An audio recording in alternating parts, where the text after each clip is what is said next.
Welcome everybody to the first edition of the top plays of the week here in the ECC new semester in fall 23. Klutchka here to bring you all of the best clips from week number 1 of action. So let's go ahead and jump right into it.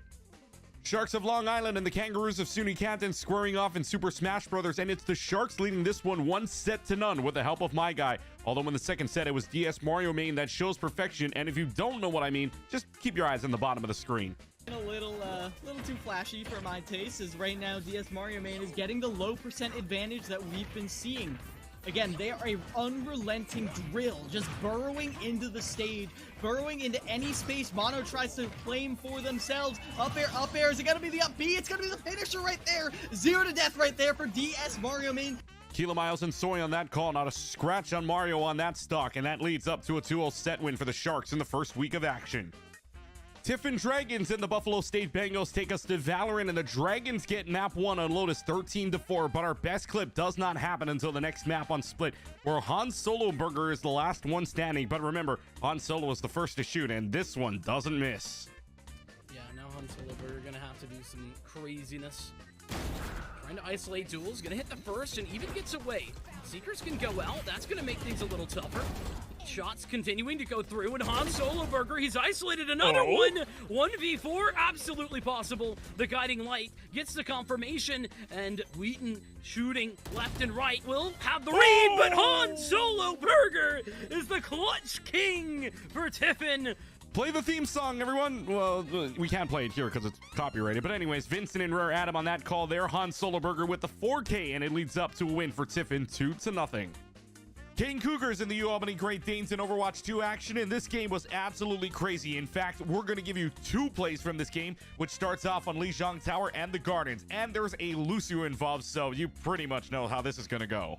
It is a very rough fight for Albany. They will switch it up. Bastion on the field, as well as the Ryan. And well, there they go. Well, you don't even get to see what the Bastion can do before Beans says, no. You're going for a Oh Beans my does it again! What is going on here, Jesse? This is map number 1.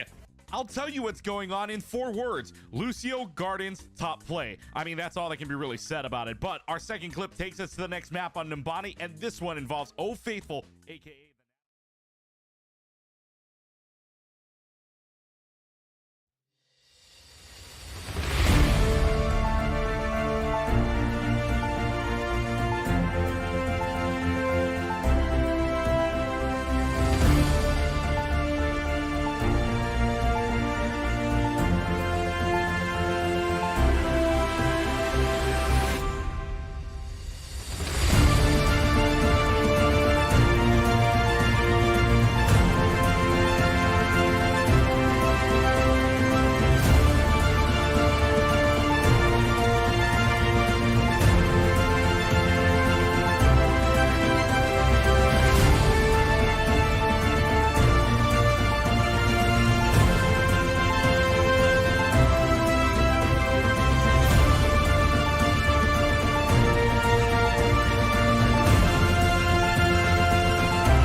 It has been a long road, but the natural conclusion is about to reach its end here for ECCC. That is right, we are in the grand finals. My name is Sam Talks. Joining me, none other than the fantastic Visionary One. And Visionary One, we have one heck of a game coming up for us tonight with our 2 teams, Southern New Hampshire University going up against Utica Blue, the number 2 seed taking on the number 4 seed. This is something exciting, kind of a little bit of an upset in the way that the seeding has been working, but these 2 teams have definitely proven themselves here in the playoffs. The only team who's dropped map, Utica Blue, and that was against their sort of rivals in Malloy University. So this is going to be one heck of a matchup in our best of 5 series. I'm definitely excited for it. But a funny thing to note as well, regular season, they were both seeds 1 and 2 in Group B. So they might have ended up as 2 and 4, but they were neck and neck with each other in the regular season as well. So I'm definitely excited for what we're going to see tonight in between these 2 rosters. Obviously, one map dropped for the entirety of the playoff run between both these teams. That's a crazy killer stat, Sam. You're bringing the heat tonight.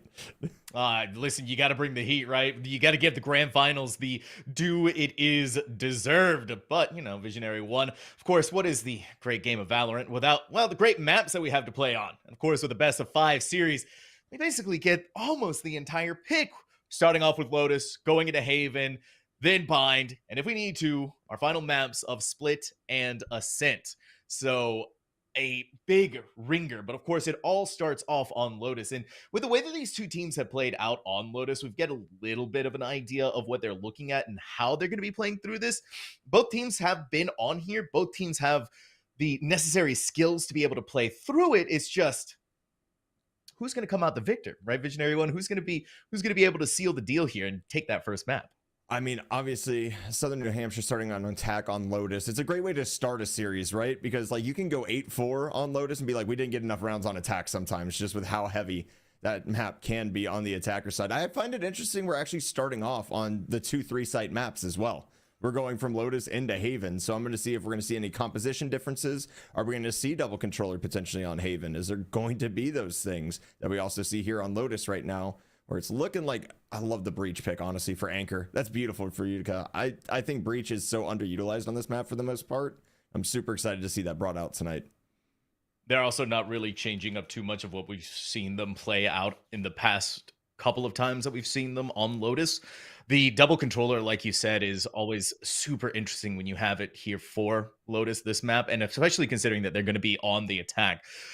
Lot of different sight lines that you're going to be able to cover using that Viper, but most importantly, thinking of what the Astra brings to the table, really, really powerful post-plant potential, being able to, well, draw enemies away, being able to draw defusers away from the spike when they're trying to with the gravity well, also being able to cut off different kinds of angles as well, having that extra controller. Really, you're not missing too much, I think, but like you said, that anchor on the Breach, also a really good anchor for the site, really great ways, especially when you think about that defense on A, using that fault line, giving your duelists that little bit of an extra movement to get forward and in their faces. And not only that, also just the retake ability you have, because the sites on Lotus are so tiny that one Rolling Thunder can basically decimate and just basically reinvigorate a whole retake, right? It gives you the opportunity to do a lot of different things. However, only running one controller here on Lotus isn't something that I've seen at an extremely high level in a minute. I definitely love kind of the idea that you get with Omen, basically being another duelist as we start off round number 1 with the casual aggression that we see towards the A side, because that's basically where you have to fight all the time as the team progresses up to B here. We're going to see that. Nano Swarm's going to get some early damage here as well. It's going to be a survival here for Seikuo, but unfortunately, it does take a little bit of damage with that. Telling the teammate to plan as he gets hit by his own teammates' plank shells as well. Going to see the spike go down here in a 5v5 retake scenario. And it's anything but casual happening over here on this C side, bringing their way back in. They got to start fighting it, but there's so much potential that they have to go through. Suka, quick swing out from them, but it's going to be a swing and a miss, trying to go for any more of these plays, but playing for that post plant on the mound. Oh my word, that's always scary when the smoke goes away and you see the entire team there. Nowhere for Case to run, except right into the bullets of Pristined, and that is a spike defuse in round number 1 going towards Utica. Well, I mean, it's a beautiful job by the Omen there. Just cut it off. Okay, we're going to remove the 2 people that are sitting on site. We know everybody else is going to be lurking for that post-plant utility because you have a Viper and an Astra, like you mentioned in the pregame, right? When we're at Agent Select, they're going to be playing the post-plant. So what do? You go out, you sit in the smoke for a hot minute, and then you quadruple swing it afterwards. And I know the guy sitting there in the corner was a little bit surprised to see 4 peeking him at the same time. I can tell you that much. You kind of got to do that though, right? You gotta throw the surprise out there. You can't really leave them towards any ideation of being able to save out that round. These pistol rounds, you get those done. You can obviously see with the weapons that they're working with, it's going to be one heck of a time for Southern New Hampshire to try and win out here and deny. But B might be the play. Little peek forward, caught up by the paranoia. Ooh, never mind. Suka sidestepping it just in the nick of time. You can already see that they've got themselves set up, Anchor, waiting for anyone to make their move with the fault line. But this is just Southern New Hampshire really making sure that they don't make any major missteps. But they go for this A. Well, that might be the major misstep that's going to cost them a lot of lives. Well, we can figure that out here. Both of the flashes are going to be missed. We're going to get a jump spot out. Pristine. Looking for some kills here. Going to find one through the smoke. It's beautiful right through the cloud. And we're going to get some pain shells doing a ton of damage as well. Complex is going to be able to find two, and everybody has just been decimated at this point. It's going to be Spike down on the A site as the lurk trying to come out from Utica not going to be found, and Utica is going to go ahead and take a 2-0 advantage here on the defensive side of Lotus. So you get the pistol, obviously you win your bonus. We're going to see what they can do versus the full rifle round that SNHU is about to bring.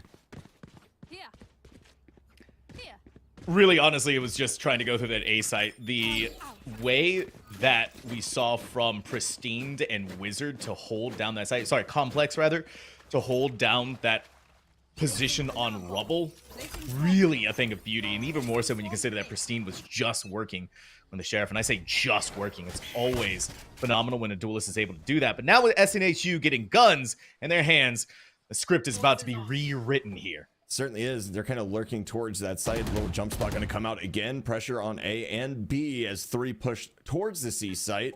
Case going to go ahead and fall off of this. Obviously, that default Viper wall is pretty much always going to be there. Every single round, almost expected to have it, as Tuska just looking to kind of poke and prod their way in. So Astro Star is actually going to be pulled back, and now we're getting a regroup, and really no space has been taken at all by anybody, as the aggressive push-up from Utica to defend A has really kind of halted all progress. Things just yet. SNHU knows that this is a vital round. Look at how spread out all over the map. It's really just how much room can we take? Where's the utility setup? Where's KJ? And Viper, how far they've scaled up, how much space they've taken. A lot of this is about to go down into the ground. Pristine catching Case. Be a little bit unawares, but not too much. The snake bite going to keep them locked there. And a fast rotate from Utica to try and meet this SNHU attack. But by the time SNHU pushes themselves forward, they're wasting so much time to be able to get here that Utica's already kind of regrouped and could go for that retake, with the spike now finally being planted down to the ground. Oh, Pristine, what are you doing? You're going in with a showstopper, just putting it right down into the ground. Seiko had no idea where this is coming. SNHU in shambles, completely and utterly. This should have been the round for them, but Utica throwing it back in their face. No more time. And Blaze, you're gonna have to try and survive with that Vandal as best you can, but it's a sorry son. 3K to take Utica forward and win out in their bonus round.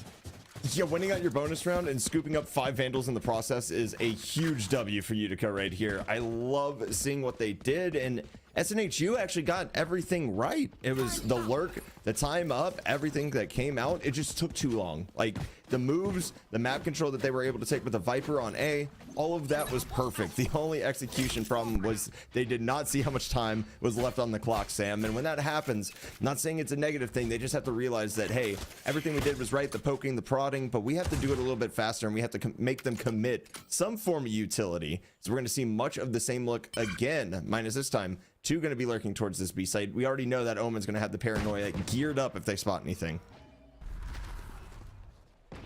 Doesn't even need the paranoia, just an inkling. The timing diff, making sure that they're covering for their teammates, covering for the squad. No one's going to get through without a heck of a fight. SNHU just has these issues where they're trying to decide where they want to go, and so much time being committed to making that happen. Finally, we might see them pull up the wall, but Pristine has this on lockdown. No one is going anywhere. And you really can't blame SNHU at this point either, right? They don't have weapons. They don't have big guns. Pristine, quick swing. Throws out the paint shells again, but blinded out by their teammate. Going to keep them stuck there for Rubble at the moment. But finally, we might see some of those signs of life until Anchor getting rid of the pulse. A little bit sloppy, but right back on top of it. SNHU makes themselves known. And so is Utica. Potato, fantastic headshot. Whoa! Whoa! Case couldn't see anything! Yeah, you're blind, bro. You can't be hitting shots like that. That's crazy. And they're going to actually overrun the site, be able to get the plant down. And you have 2 strong post-plant utility players here in the Viper as well. Are you going to get caught out is the problem. Case looking for more after the 2 blind headshots, essentially. Going to be able to find Pristine. Might actually be able to open up and get themselves some scoring down. Alarm bot going to be popped. They know exactly where Complex is. Going to have to, oh, this high-low is going to be disgusting as long as they don't completely line up together. Here's the bird. Going to be found. Swings on to Potato, who is going to get the frag. And hey, a thrifty round after you lose the bonus round out to Utica. Kind of swing it back the other way now with the momentum, Sam. I don't know, but Case deserves the biggest pat on the back. I don't know, right? You're blind and you're still hitting shots like that. A headshot, to say the least, even more so. Really off the back of Case there. Did a phenomenal job at saving that round for SNHU, but also giving them their first round. It's just a hero play. No other ifs, ands, or buts about it. I mean, you're able to hit basically a headshot through the wall and then come out and swing another one to the dome for basically free while you're full blind. Just I check his PC, I guess. This isn't normal. This isn't how it normally functions. Throw the memes in the chat. Like, I haven't seen a sheriff that precise in a hot minute, not even including the fact that you're also blind. As we're going to go ahead, we're going to get the blast back. It's actually going to take down the nano swarm as well, so that's great. They're going to get the alarm bot here. Everything's been removed. Here's the Viper's Pit and the flood out onto the site with the showstopper available as well. Not really scaling up off of that, as Complex is actually going to be able to find one, and everybody and their mother is backed off with that showstopper being popped. It's going to be a 4v5. All right, it's actually going to be a 5v4 retake coming in for Utica right here. We're going to get the Trailblazer in early as well. And there is just going to even the odds. Suka's not giving any quarter. They're not wasting any time. Look how fast they scale up through these rooms. Now look back over, another paint shell in their hands, ready to toss it with the greatest of ease before sailing right back around their duo, their mirror, Pristine on site for themselves. Another opportunity, but still stuck inside of here. The Viper Pit is up and alive. Blitz singing at the top of their lungs. SNHU now within a 1 round differential here of Utica. And here's the swing round right here. If we're talking about utility, it's going to be a couple of hero rifles potentially, you know, a marshal, a sheriff. It's not going to be a pretty buy by any means coming out from Utica, and now it feels like SNHU has a little bit more under their shoulders, right? We've seen in the last 2 rounds that they've won, what have they changed? The pace. They've been a little bit more decisive, and sometimes, Sam, that's all it really takes to get something to swing into your favor, right? You can't be throwing the spike down with 15 seconds left on the round every single time, because there's utility. It's going to be able to take you out of that every time. How much space they want to fight for here? Unrealistic. Wizard might be able to get away with this. Someone checks them. Oh, they've been checked hard. But they're not taking that bait. They know someone might be there on the other side. They know Anchor's waiting right there. Oh, sorry, son. It couldn't have been any better for them. They cleared one angle, but didn't check another. Sorry, son. Nice weapon upgrade to go along with it for their efforts. And a massive eye being kept here. They're not letting this go without a fight. Complex blinded. And now finally we're going to start seeing some of those moves being made, but Complex can't quite have those exit moves, so he needs to rely on those headshots, but the bullets go wide, they go too far. And out they are. Pristine now inside of tree. Pristine now outside of tree in the spawn room. Clean engagements here from SNHU, cleaving their way in onto site and getting the spike planted. Yeah, the spike plant is going to be great as well. 40 seconds on the clock, so we're already seeing that major adjustment come in. No timeout needed as one just tries to walk through the smoke. Case is actually going to get found out by Wizard here, so you still have some post-plant ability sitting here with the breach, of course. Looking to kind of lurk in from heaven. We're going to see what they can find as Wizard here. 30 HP, not exactly the ideal situation. Blitz just going to click the head, and now 3v1. Anchor, obviously, this is a free gun. You're going to play a little bit aggressive here with this Guardian. If you see if you can find anything besides, nope, going for the upgrade. Going to get another flashpoint out. Nope, just going to dry swing it. Blitz is going to punish that. 3K on the board, 3-3 as well on the score. SNHU swinging that momentum back. Now 3 rounds in a row after dropping the bonus round in their first full buy, been able to swing everything back their way. Blitz is really coming online as well for them. You look back at the previous round and how well they did there, and then going into this one, walking away with 3K. That's undeniable performance out of this player. Whether or not they're going to be able to keep it up, though, that's the real question. But hey, been doing your damage, you've been doing a lot of work, and getting really close, getting closer and closer to the Cosmic Divide that I think they used earlier on. Oh, Pristine. Crazy. And again, these flashes are working so much against them up in the air. Both of the raises actually taken out by both of the skies. You don't see that very often. Literally a mirror That's match. gonna give literally a mirror match real. right there. Are we playing fighting games? Because that's what I saw right there. Right? What's going on here? What's happening? And this is enough to make SNHU start sweating. You lose your raise. You can't go in. You can't fly in. You have nowhere to go. And this is perfect for Utica now because they also know that they don't have the raise. So it's just let's see what your cards are gonna be. And those cards are going to be just this kind of slow-tempered aggression, right? They lost their entry. We're going to see them kind of stall back out. We're going to see Door getting popped right here as well. Nice little spot by Sorry Sun here. We've already seen the Rad Angle accomplish everything that they wanted once. Will be able to see it twice is the question. It looks like this might potentially be red as well. You see Sorry Sun kind of starting to bail off. It looks like they're starting to lean outside of A, but actually Killjoy is going to come over here towards the B site. They hear the flash pop. It's going to allow this to just kind of be there. Site's going to be a little bit open. You're going to have to get through all of the utilities. Seekers are going to be burned here as well to know how many are actually going to be close as the door is there. And the Calcular Killjoy lockdown also going to go ahead and get us onto site. This is going to be a guaranteed post plant. You still got Viper. You still got Killjoy. You still got Astra. You're playing 1,000,000% for post plant at this point. They use the Seekers too. They know exactly where Utica is going to be. 3-pack here. They're going to have a world of hurt waiting for them if they don't clear these. So good. Anchor. Little bit of paranoia. Seiko's just chilling out. Not a care in the world. No communication. 3 kills before finally being brought to their knees. That's a heck of a lot of damage until Anchor responds in kind, but Blitz not caught inside of the Rolling Thunder again. This player doing so much. SNHU now in the lead. Not only do they have the lead, Sam, they have 4 in a row. They have every economic advantage in the world right now. They're looking like the S&P index before the 2007 housing market crash. Like, it is just on the ups. You know what I'm saying, brother? It is looking nice. We're going to see another little kind of half buyout, a couple of hero rifles. You know, we're going to see another Marshall coming out from Pristine. Obviously, Pristine and Complex have been tight at the hip. And in the first 3 rounds, they had a lot of success being able to hold people off of the A site. Haven't had as much of it recently as Case is going to be here. Wall already down. You already know that's going to get thrown up, and we're going to see what we can find here on the A side. If they get a pick or two, they might be able to open up a lot. It's just a pot shot. Just goes right next to Case's head. A little bit lucky there, but not going to be spotted out. And it's just going to be another slow default. Spike still in spawn, leaning towards C. I can't tell you how important it is, Visionary, to still have a head in Valorant. In Case proving why it's so important, lopping off Complex's head. That's exactly what you want out of your lurking Viper. I don't know if they have the information just yet that there was the Raze sitting there, that Pristine was there, but they've done their job.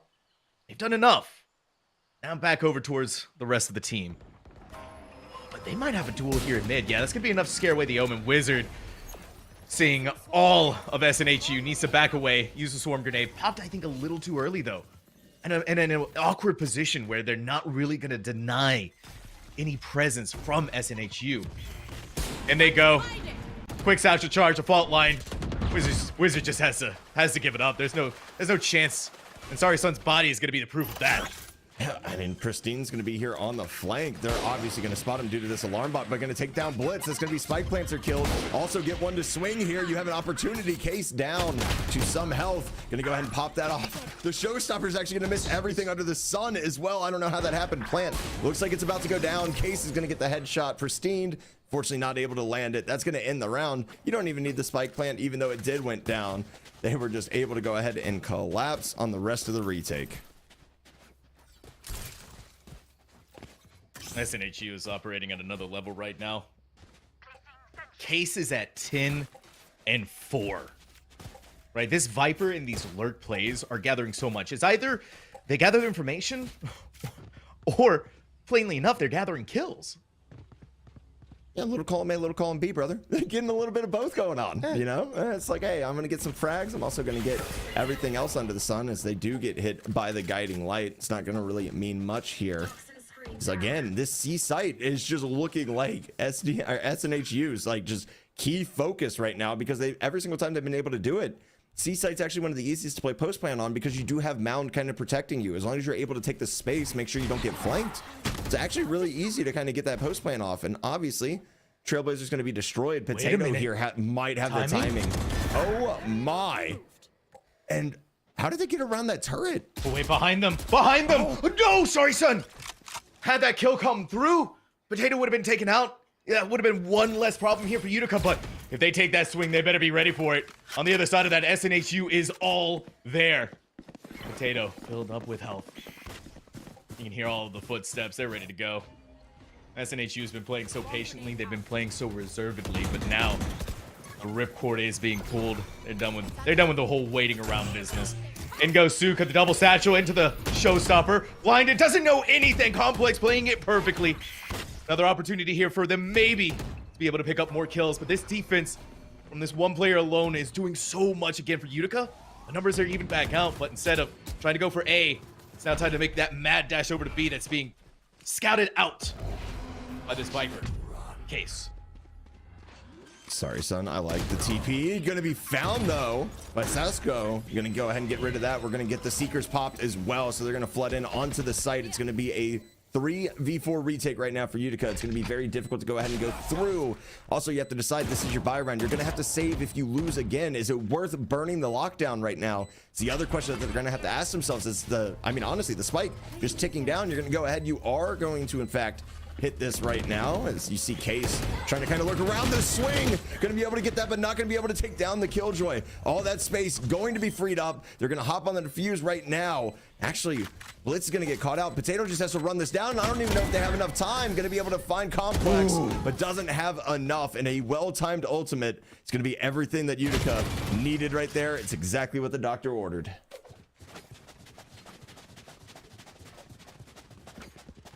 Crazy, the timing off that lockdown and the fact that Blitz got caught inside of it and detained completely shifted everything in the favor of Utica. And you may also think too, right, we lost, like, Complex didn't win out in that duel, but it doesn't really matter so much. They wasted enough time, and where Anchor was positioned saved that round for Utica, but most importantly stemmed the bleeding after SNHU's 5 rounds in a row. I can't believe this, though. What are you doing, Case? Are you really going that far forward again? Surrounded on all sides. The second that smoke goes down, it's going to be their head. But Sorry Son still wants to peek their way through. They still want to get maximum value out of this shorty. Massive mistake. They're so eager to take the fight to them that I don't think they were ready for someone on the... They weren't ready for the 2 on the other side of their smoke. Anchor 2D still has this Vandal in hand, and even though they had won out in that previous round, you saw the effects of the economy on them. SNHU is just really playing this back and forth, especially with Suka. I think 2 kills? Flawless round here from SNHU. I kind of like that, though, right? Like, the last round, they were able to take almost the entirety of the timer. They bled it out. They planted B. Did they lose the round? Yes, but Utica trying to respond to that, being like, okay, well, you're just going to wait out. You're going to be patient. We're not going to burn any of you, so we're just going to push you this time. Just didn't play in their favor. Obviously didn't really have the weaponry to do it either, so I understand getting aggressive. SNHU, however, gonna have 6 on the board. You're probably gonna want the last 3 of that, or the last 2 of the half as well. Just with how attack sided this map can be, I always get worried if you end up at a 6-6 at the split, Sam. You do have to worry about that. Suka on the other side, dodging all the utility, dodging all the bullets. Ooh, no, someone is there at Divider. This player just doesn't miss. Built on a whole nother level. They got to be ready for Pristine. In comes the Seekers. They got to try and get out quick as can be. They're alive, most importantly. But even more importantly so, look at the Sorry Son lurk. It doesn't really matter at this point with the spike being planted. A 4v3. Make that 2 4v2. Yeah, I mean, just taken down right there by Case, holding this down. Pristine has been able to get all the way around. Oh, what a flick. Great control on that double kill. Sorry Son's gonna be able to flip this on his head, and now Case has an opportunity. We're gonna get the molly coming out. Pristine down to 9 HP. Wouldn't even be able to survive a hit to the toenail. What is that? What? The wall bang from Pristine. Gonna get him to 3K, and Utica is gonna pull a victory out of the clutches of defeat. That is undeniable from Pristine. Their effort alone. No one knew where they were. Had they died so early on, at the very beginning of that round would have become a completely different story. But that flick translating into that wall bang, beautiful from this player. What I'd like to see though from Utica is kind of these hero plays.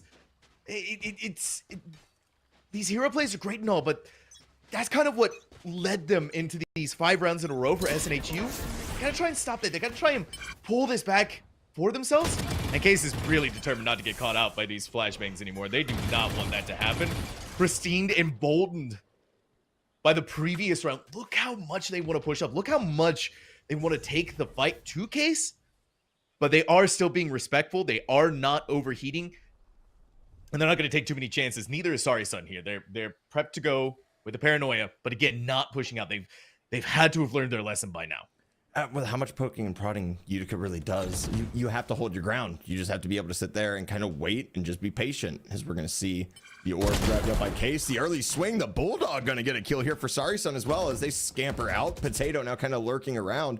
But look at everybody still continuing to hold their sights. We still have 2 on A. We still have just the Omen on B even after the spot. So it's looking like this might be lurking towards the C site again. And I think the last thing you really want to do is to push into a breach with 2 flashes with the concuss as well, just layered up there with the fault line. And then they still have the aftershock at their disposal as well. Like, this denial is going to be huge. You're going to have to decide whether to rotate or whether to push. And we have our answer right now as they try to get into the site. Wizard going to be able to find 1. Blitz and Suzuka are going to combine right here. It's going to be 3v3. You got to get the plant down though. 20 seconds remain as Sorry Sun looks to potentially lurk and be able to find it. Now they're Wait a minute. Potato drop, and Potato has such aggressive positioning here on the flank. Oh my, they do not know where Potato is.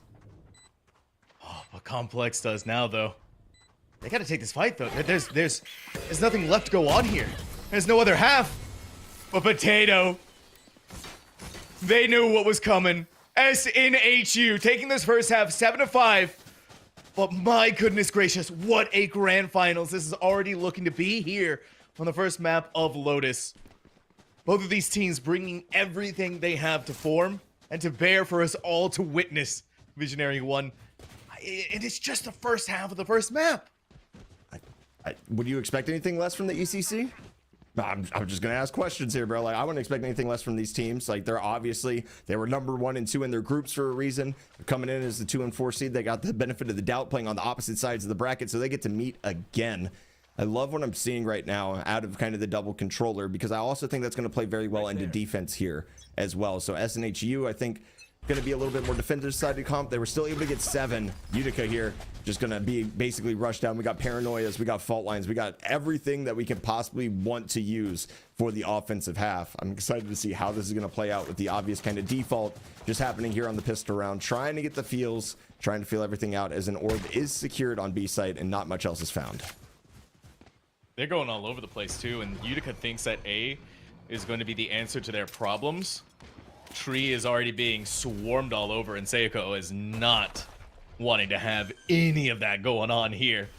They're waiting for the rest of the team to regroup. Spike is going to be planted. Anchor looking all over the place, clearing out all of the site, making sure what happened to SNHU does not happen to them. They've got their playbook ready to go. Is it on the other side of that smoke? Pristine aim as always. Looking towards the sky, another opportunity, but didn't see Potato over on their other side. Locking them down with a flashbang. Perfection incarnate here is what SNHU is looking for. The spike does need to be defused. The onus is on them. The firing squad is immaculate. And SNHU takes another pistol round. Actually, first pistol round. Not another one, but the first one. And Utica was able to get it, but defenders are going to pull both pistol rounds at the very least. So definitely something that is a little bit interesting to note there, as we noted that, Lotus has been quite offensive. You see a map like this, though, and you see 2 controllers on it. It means you're either going to have to be aggressive, use your flashes to be able to push through sites, or you're going to have to go the other way about it. You're going to have to go ahead and just play that hesitant game and kind of wait out the utility on those chokes. Right now, obviously, not going to be a good round to judge how Utica wants to attack this Lotus map, right? With just a Sheriff and a whole bunch of classics in hand. I think this is just going to be a run it down, we fault line, and we go from there. And SNHU's kind of read the playbook too. Look at how many players are on C. And all of that KJ utility ready to be that bulwark to try and stop Utica. But the smoke is good enough.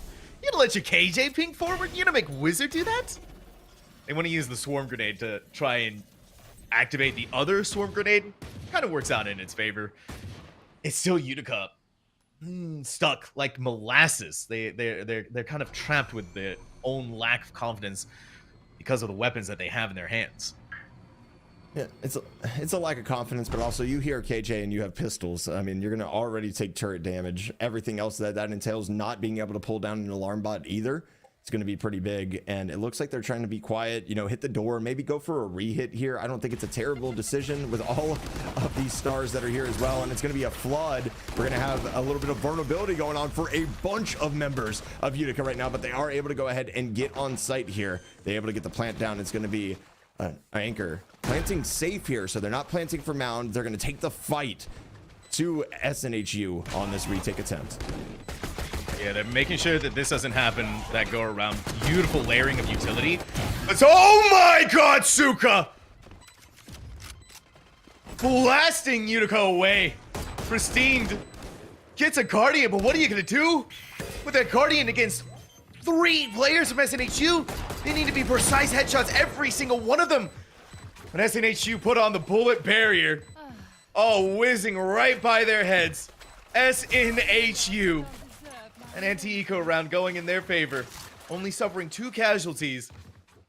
Utica making these full buys. They didn't go too crazy last round. Visionary won. Sometimes we see that happen a lot, especially in collegiate, but not this go around. Everyone's able to make their full buys.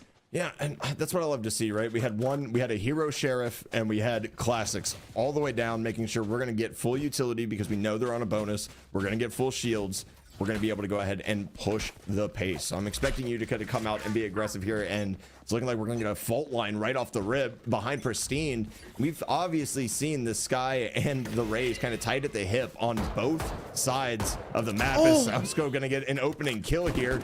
Little Sky on Ray's violence once again, and that immediately just calls out the rotate. A couple of other people tagged. We're gonna have a blind come out here as well. And Suka, look at how aggressive this positioning is. This posturing on this A site, they want to fight for it. Suka and Case gonna find a couple of their own as well, doing a phenomenal job. Gonna just completely decimate Utica. It is now 4v2. Anchor just flashing away, hoping that they can build anything. But this is, again, is it gonna be 3 rounds in a row? Are we going to see 2 bonus rounds committed? One by Utica, of course, on the defensive end, and SNHU trending that way right now. These defenses are insane. You got to give it to SNHU the way that they play their post plant, though, with everyone available to take these fights. Right there. Utica just has no answer to it, and Utica has no answer right now. There's only 2 players left alive. It's so hard. Don't really know where to go. You got to do everything, and it's an initiator along with a sentinel. Throw the bullets out. Ace sees that storm grenade there. They're hearing the footsteps. They're ready to go for it. Saw the alarm bot down there. Perfection, as it stands to be. Wizard a shot in the dark. Really just needs to hit the 1 bullet. Clean headshot from them. This match isn't over. It's still winnable. Wizard, if you could do this, if you can pull this off, you've run out of time. No, what have you done? You threw it away. The only chance that they could do to win this. But a major misstep here from Wizard, costing the round. Brings SNHU into the double digits. That's so smart, just playing time there. You know, there's 1 of 2 scenarios happening there with 5 seconds left. They either tapped, they want you to swing, or they plant it. But if they plant it and you're in a 1v1, it doesn't really matter. Honestly, like, you're sitting there and you're like, okay, well, I do have to contend with the spike. It does put a timer on this, but the pressure of 5 seconds left and having to make that decision, I would argue, is a lot more than the whole 45 seconds that it takes for the spike to count down. You know that timeout is there's a lot of talking going on there. Just a little bit. What just happened? Just a what just? Guys, we gotta post them. We gotta plant the spike. That's kind of important. Like, we gotta plant the spike. Wizard. I don't think Wizard had a realization of how much time was left. And that also leads me to believe that no one else from Utica knew how much time was left. Otherwise, the call out should have been made. Hey, plant the spike, plant the spike. There's only 4 seconds left. Or you call for the bait. Lot to ruminate here. It's so much to think about here. I mean, we talked about how offensive sided Lotus can be. And right now, we're 4 rounds in. It's not the greatest buy. It's going to be a little scrappy here. A Spectre and a Stinger, potentially. Actually, we're just going to see a Sheriff, or I'm going to keep getting debated here by Sorry Son. It is what it is. but definitely not ideal as you have a Bulldog on the board. Everybody else stacked up right now for SNHU. It's looking like this is going to be a full rush, and I wonder if they're trying to call something out, because right now A is completely unoccupied. Whatever, coming off of that timeout. Hopefully it fixes the Utica mental. I'd imagine the coach has a couple of things to say. But like you said, A is uncharted territory. Potato, I think realizing that, uses the alarm bot, puts down the swarm grenade. Spike this time, though, definitely gonna get planted. I'm not gonna say that this is gonna be Utica's round, though, not just yet, Visionary One, because we know the SNHU retake is nothing short of jaw-dropping, and how they execute every single time. On the other side of it, it's just easy pick'ems. Somehow, though, Sorry Sun still gets a kill, but thankfully Wizard has the trade-off there. Utica numbers advantage for them. Oh my word. And Complex is just going to click heads here. Now it has been completely fallen apart into a 1v3. Now, don't get me wrong. You've seen Suka do work before. That is not anything new, but 3 angles to peek back to back. Going to find one there. Nice little headshot. Going to find 2. Luckily, Wizard able to take that down. My question to you, though, Sam, is at what cost at the end of the day? You invested heavily into that round. Yes, you're able to come out with it. You're going to be able to have some guns, right? But the light shield's definitely going to be brought out here. Complex 250. Are you going to be able to have that extra guiding light? Are you playing off a 1? Like, how is that going to affect their attack here? Although they made a great read on A being completely empty last time. We're going to see if they can make it again. And right now, it's much of the same for SNHU. Much of the same for SNHU, but this time around, they're rolling as a death ball. Look at that. All 5 players to all 5 players, having a nice little dance across from each other, looking wistfully away. But this could be for Utica. And look at how much utility they're dumping just to realize that this site is empty again. SNHU is going to come up behind them. So much firepower packed into one ball of death. But Utica does not care. Utica will fight this out if they have to, but really needs to make sure that they clear out their corners. Wizard didn't take any damage from those couple of pot shots from the Sheriff. Okay, Blitz. Give it to us straight there, buddy. You've been practicing there in Kovacs, but you blind them all perfectly. Anchor with a spray down. Wizard, that box play was everything here for Utica. SNHU in complete and total shambles. Nowhere left for Potato to go, except for to take the L here and blow themselves up. Or go for an exit frag, just like that. Get 1 gun or 2 guns, but not really much else you can do there. And Utica slowly clawing their way back into this, and it's just been off hard reads, 2 in a row. Now, obviously, it's an eco for SNHU, going the death ball route, deciding to go ahead and do that. Cannot fault them for that. 1 minute, like, hey, let's just buy up, let's roll together, let's see if we can get some picks. They were able to do it. Obviously, looking at SNHU, it's going to be a very heavily invested round. They're definitely going to want to pull this one off. But Sorry Sun needs to get a gun from somebody. I hope they do it soon with 8 seconds kind of winding down on the clock here. He's like, hey, guys, can I get a buy? Ayo, somebody buy me? Nobody bought him. Nobody bought Sorry Sun. He's rolling into this round with a classic. 5 ults on the side of Utica as well. But as you just heard, the Viper's Pit is going to take control of B for SNHU. Utica hasn't cared about B at all. That's an interesting investment to put the Viper's Pit on B, considering this team has, I don't think they've even seen B. Maybe the first pistol round, just as a quick poke. They don't really care. Now layer on top of that the fact that this lockdown has been used, but the paint shells right where it needed to land has blown that right away. SNHU really loves playing for these post planes, really loves playing for these retakes. So far, though, the past couple of times they tried doing it, it's not worked out. Maybe this Cosmic Divide can really change the narrative on what's going on here. It's going to force Utica to get back onto the site. Out goes the Showstopper, but caught inside of their Rolling Thunder. We got to give good names here for that classic Visionary One. Yeah, that classic did its job right there as Wizard? anchor. Oh, Anchor is going to just be locked down, and Suka is going to be sitting here outside of the Cosmic Divide, just kind of waiting for it. We have a couple pops. Wizard going to be able to get that Suka. Wow. Full sprint headshot. Okay, son, I see you. Get yourself another. The defuse comes through, and SNHU is able to stop the bleeding for a minute. But that full run and gun headshot, I mean, no, they nerfed it about 1.5 years ago. Every once in a while, it just rears its ugly head, and it's like, hey, yo, guess what?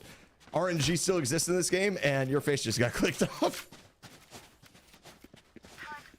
All right, so I made fun of the SNHU retake, but they were more than ready to prove me wrong, Visionary 1. And what a way to do it. That Cosmic Divide really helped, right? It gave them the entry. It forced Utica to come back. Utica's been having these weird misplays, right? Where they use a Rolling Thunder, catches themselves in each other. Suka on top of Rubble, right over it. But sorry, son, a Predator is going to wrap their jaws around the neck. Tries to go for another swing, but Pristine does have the trade out onto Sayuko. Utica a little bit more bloody this time around on this A site. SNHU learning from their past mistakes. Utica definitely in fighting form. So Spike is planted. Spike is going to go down. I mean, they're favoring the retakes, right? You do have the Astra. You can get some concuss. You can get the gravity well here, and Complex is going to go ahead and burn this. Oh, what? I don't know how that the Seeker didn't find the right home, but it is what it is. Is Blitz is going to be in heaven alone with a Sheriff trying to do anything, and it's just going to be Complex swinging out, bring this to 8-11. I love seeing Utica be aggressive, taking that space, and just honestly just capitalizing on it fully right there. And it's going to be another kind of scrappy buy, I should say, coming out from SNHU. This is going to be difficult to deal with, and now they're finally starting to put 2 back onto the A site. We haven't seen enough of this. They haven't denied that space, and that's the kind of, for me at least, Sam, that's the pivot point of the entirety of Lotus, because you have door control, right? You can go to B, you can wrap your way into C. All of that is kind of just predicated on having that A lobby control.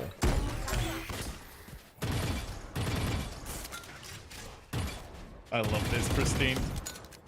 I really do. Pre-firing in all the common angles. Breathing down the necks of SNHU. And poor Potato. I'm gonna get fried up here if they're not playing this right. And it's gonna play all sight. They're gonna give it up. But while all of this is happening on C, while all of this noise is being made, when the infiltration squad is on A, nobody, none the wiser, Visionary 1, looking all over. And SNHU, that realization now sinking in, realizing, guys, we took the bait. The spike is planted. Let's just group up and try to run them down, I guess. Or yep, run them down, rely on the right clicks is what I'm getting out of this. The jump, 1 right click, going to land. Sorry, so I'm going to be able to find 2 before they get dropped by Blitz, as this is a flood retake scenario right now. Wizard actually going to take some damage here as well, so doing a decent job at just getting that chip down, giving yourself a chance as Potato. Not going to be able to find much there. Pristine going to be able to get Case down. The jumping right click is going to be taken out by Wizard. Now, once again, it is just Blitz alone, taken down once again, and Utica just continues to just come back inch by inch. They got a lot of health dropped off of them that time, Sam, but they only lost 1 member carrying that economy. They're basically going to be able to buy out for the next 2 or 3 rounds at this point. The Utica debate on C. It was beautiful. It was beautiful. It was executed so well, and SNHU thought they had the idea, because Utica has never done anything like that before. I don't know what possessed him to go for that, especially on a save round here from SNHU. But I've talked about it before, how Utica has never looked at B. Well, they're about to get the full tour of it the second that wall comes down.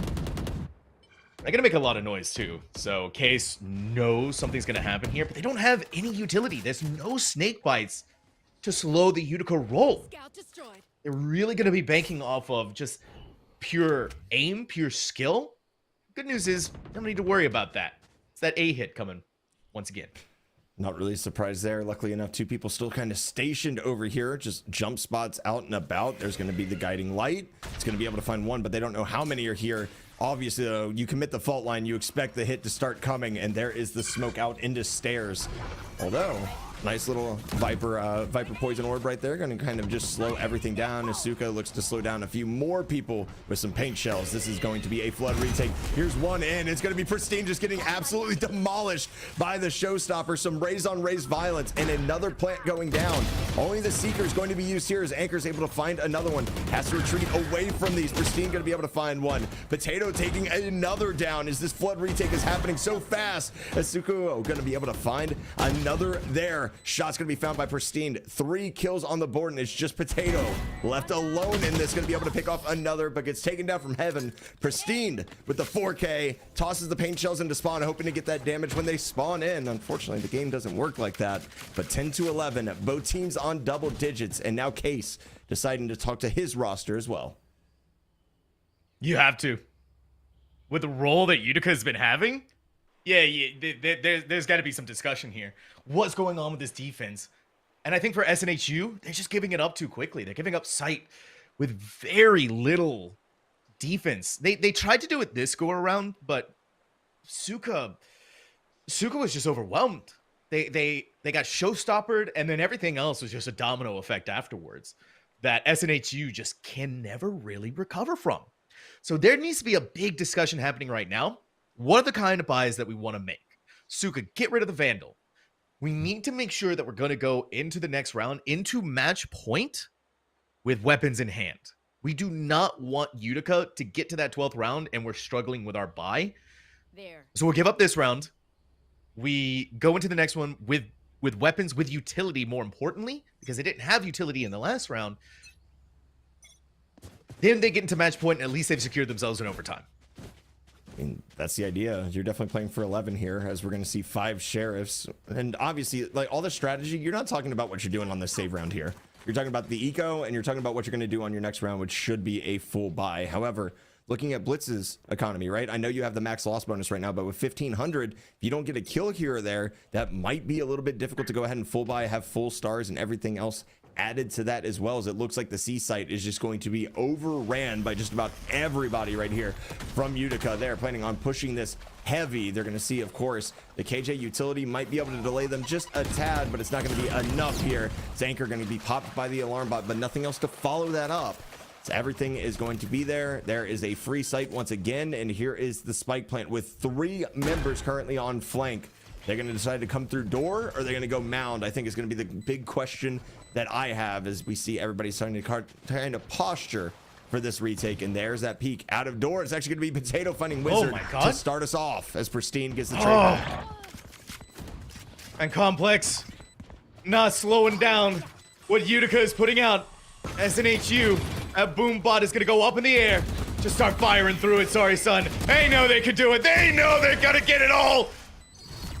Utica, they stood firm in their convictions against SNHU. Now 11-11.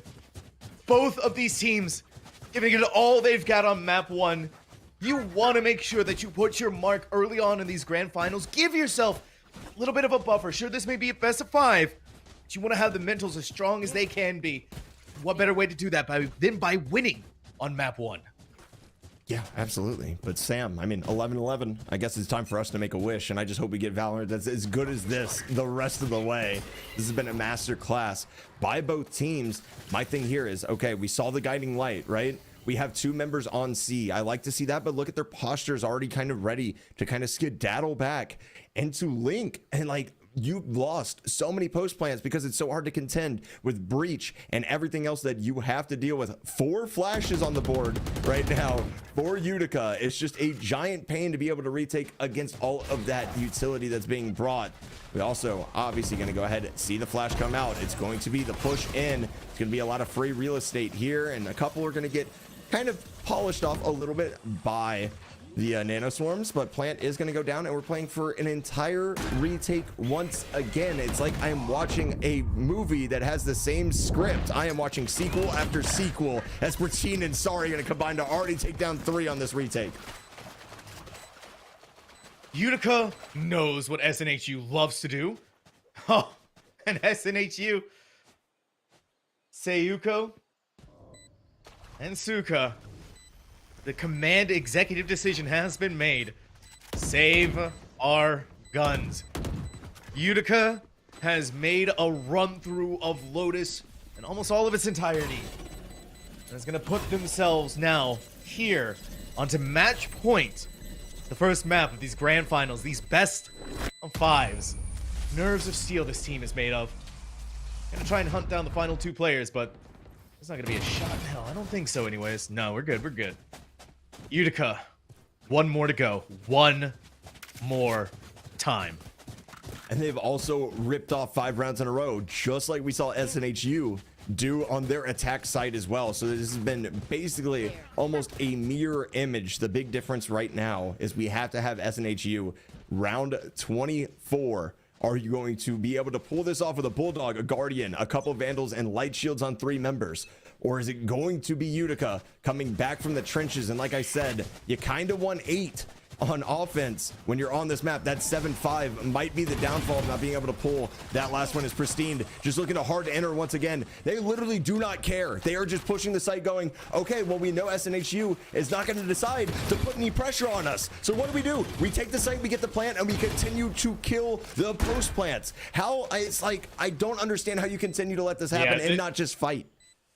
This is just not working out for SNHU. They were going to rely on Potatoes lockdown, but Pristine, what are they gonna do? Immediate pop of the showstopper right in the corner. New Potato was stuck there, and they are hungry for more. They want it all and then some. They want to feast, and Utica might be eating good today. Pristine, 3 kills for them, and there you have it. Utica on the back foot for so long.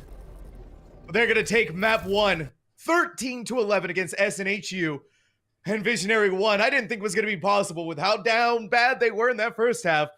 They showed us a completely different story going into the second.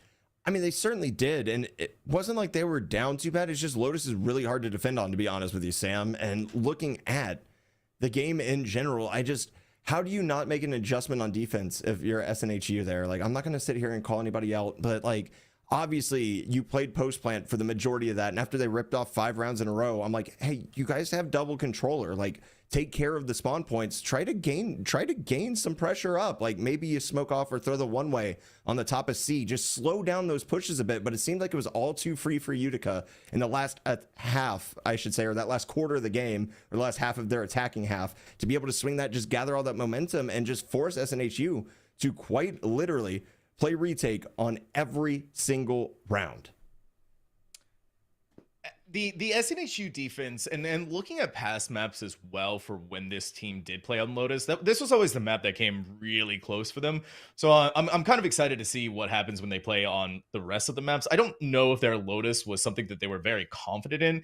You could definitely tell that was oozing off of Utica, right?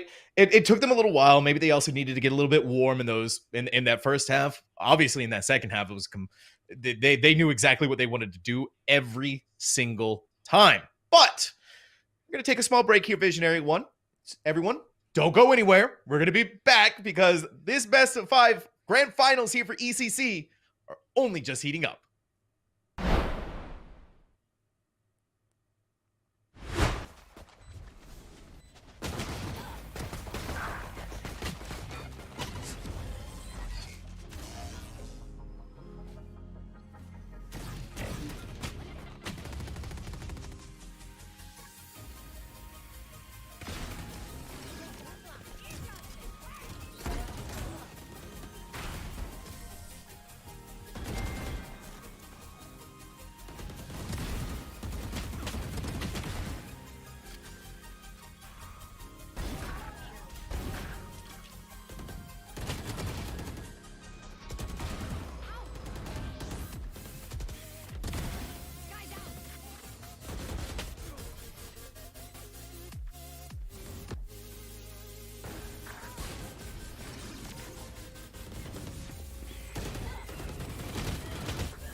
Utica putting a line in the sand early on in the ECC Grand Finals, taking map number 1 of Lotus 13-11. It was a bloody scrap, Visionary one, but one that they came out the other side of the victor. And so I kind of want to take a quick look at the stats, especially of the player Pristine, who, in my humble opinion as a caster, had the time of their life. Look at that.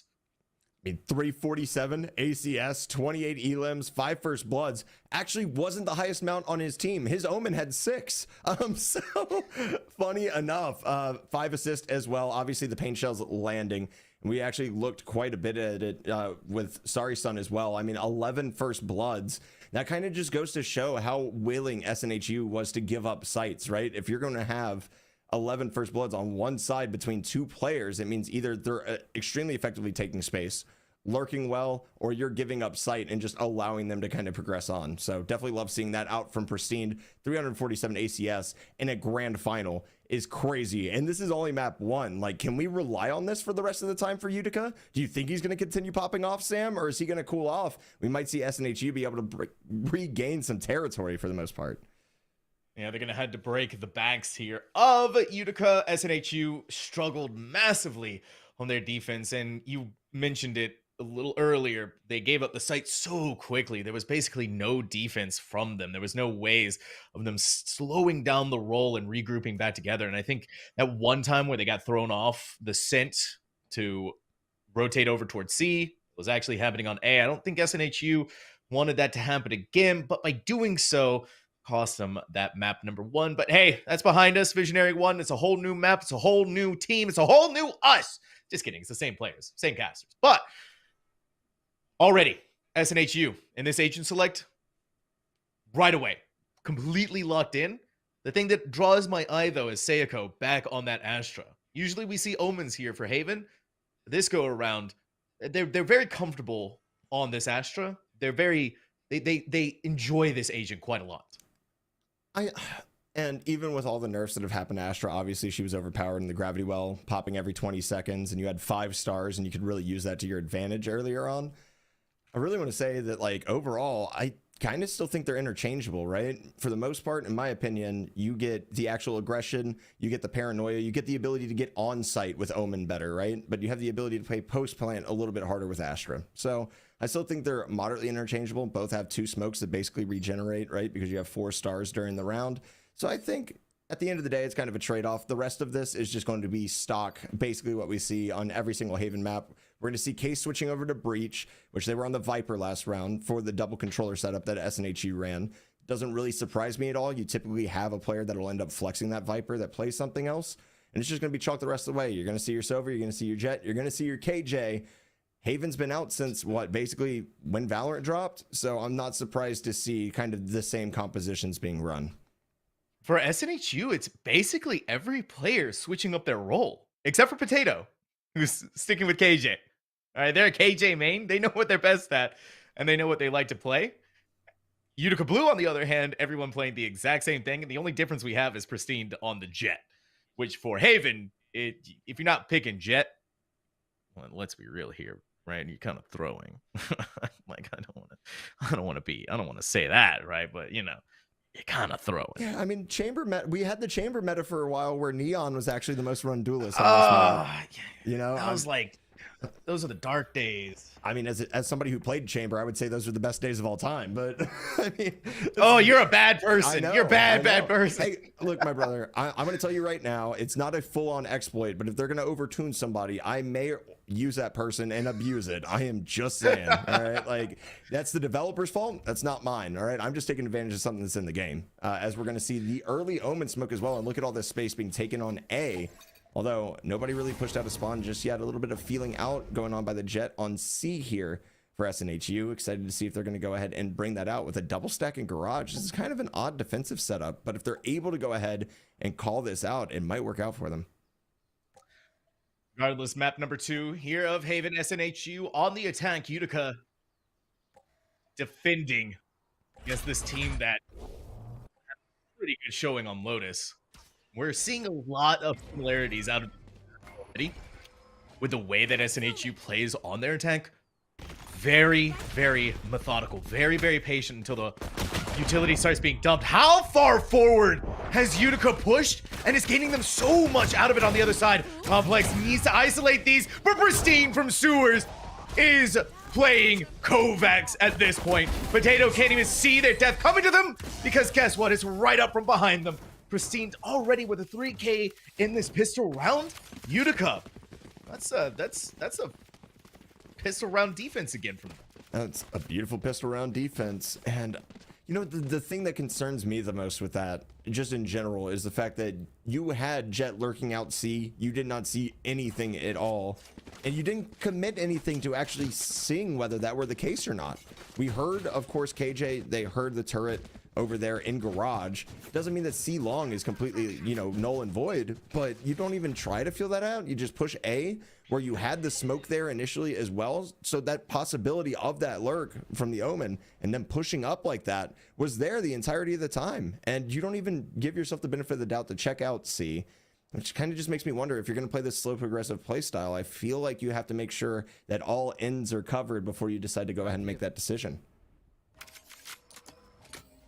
Yeah, it looks methodical and it looks slow, but that doesn't necessarily mean that everything is being executed perfectly. It felt a little bit all over the place for SNHU, and Utica readily, eagerly taking advantage of that. Complex a smidge of damage onto them, but I'm sure they got all of the information that they needed out of mid.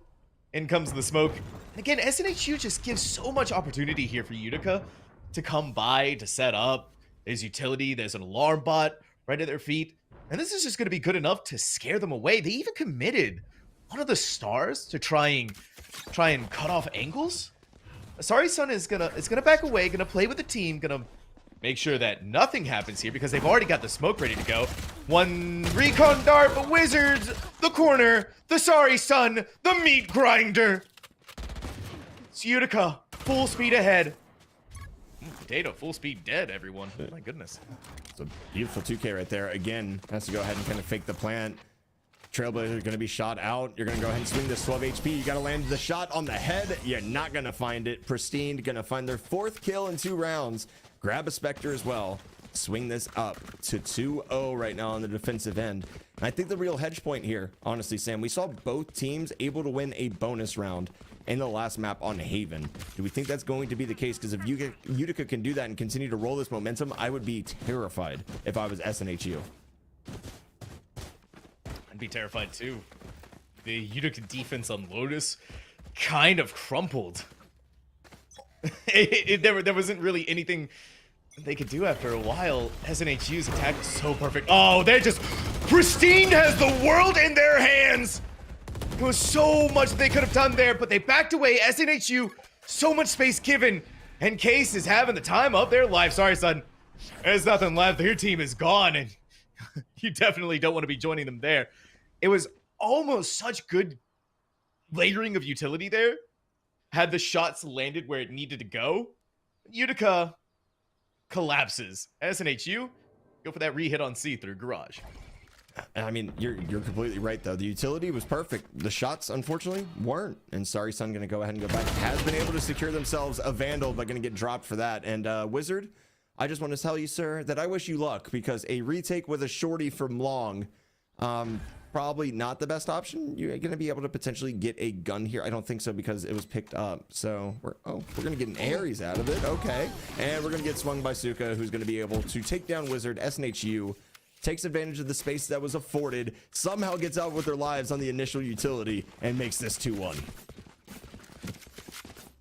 Give me a break here, Pristine. We are on round number 4, and you're already giving us the operator special? Come on, buddy. The read, however, is going to be wrong. SNHU attacking C once more. I'm going to see. I'm curious the adjustment from Pristine on how they're going to use that operator. But also, with this kind of approach, they could go and pick up the ult orb, get the knives, start blasting.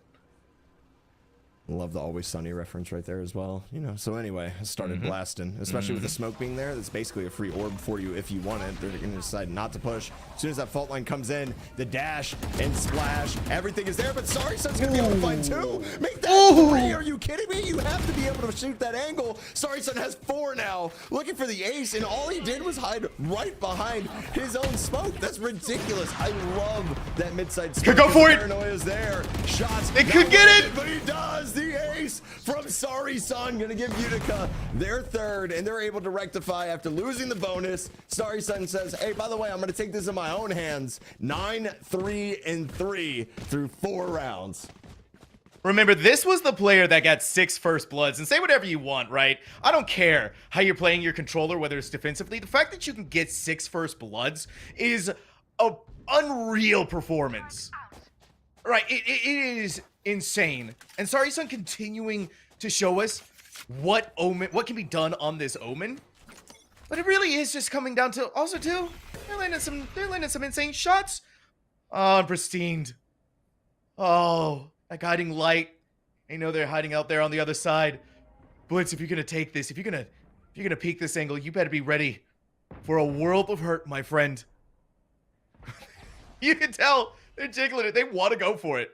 They really do. I'm in shock and awe right now. Yeah. Not really any progressive push-up right now through the smoke in mid either, so it's just going to be Pristine and Blitz and just this showdown of staring at the wall right next to each other. One, okay, gonna drop that, and I believe that's actually 145 range as well if they take the shot from that exact angle. So you're not actually gonna be able to take down the operator, as Anchor gonna be able to find 1 here on the stun coming out. So it's a great job by Sorry Son here. You're gonna plant B, you have to be able to take care of Garage, and this is why Sorry Son is on fire, just continuing to take down everyone. Jumps the angle. Case is gonna be able to find 1 here, make it 2, make it a little bit interesting, but with 3 staring down that angle, it's not gonna happen. Anchor's gonna take down the 4th round for Utica on the back of their 3K. Sorry Son is 11-4, and we're in round number 5. Just finished round number 5. I'd be calling a timeout too if I looked at the leaderboard and saw the way that Sorry Son was playing right now. And Pristine hasn't even been able to use this operator at all. It's all coming back to just the way that SNHU is playing. They commit so much utility. They commit so much onto the site. They're never actually on the site. They did it on C a little bit, but again, they were so slow getting onto there. And they don't clear out the common angles. Sorry Son was in such an easy position, but no one got rid of them. And they took the swing. There was no trade-off happening there. And so these rounds and these mistakes are just compounding on top of each other that someone has to say something here for SNHU. And even more so when you consider the fact that, hey, this should be an attacker-sided map on Haven. SNHU should be rolling right through them, but instead, Utica takes these swings, they take these angles, they're coming up with gold. They're coming up with mountains right now. I mean, to be honest with you, it's Sorry Son and Pristine who've been able to come up with gold. Pristine in the first 2 rounds. Sorry Son in every subsequent round after that has just been finding crazy frags. And you have a bye here. You're going to actually set up. The operator is going to be in Garage, playing what I have effectively dubbed the Yay angle, because he just used to dominate that even when he was playing on Andbox back in the day. On this little peak on Haven, is so hard to hit the head sometimes. Not going to be found. Stun going to go out as well. A little pre-fire coming out from Pristine. Hasn't even popped their dash yet, as they're going to get smoked off of this angle potentially. And to see if they decide to go ahead and use that smoke. It's just a little head. Oh my gosh, Pristine, how do you find that? The pixel. They knew it was there. And then you're going to use the owl drone to try and flush them away. But Pristine, I mean, you just don't care at this point. You're going to take all of these fights if you want to, if you can. And while all of this shenanigans are happening, Anchor has gained all of this space. And then emboldened with Complex all the way on the other side, they could take these fights, and no one clears Anchor. Pristine, you are nuts. It was a hand! They just saw the hand! And, okay, thank goodness they cleared out that angle. Anchor's not going to get much out of that, much value. The fast roll is coming. Guess who is already here? Guess who has an operator? Out comes the dog. Wasn't able to make it into the smokes, but shot down. You know what's going to be happening here in just a few seconds. And Pristine, more than ready to try and make it go. But blinded out doesn't matter. The meat grinder of Sorry Son and Complex is putting any ideations of grandeur from SNHU to bed. Utica, 5 rounds now to SNHU's 1.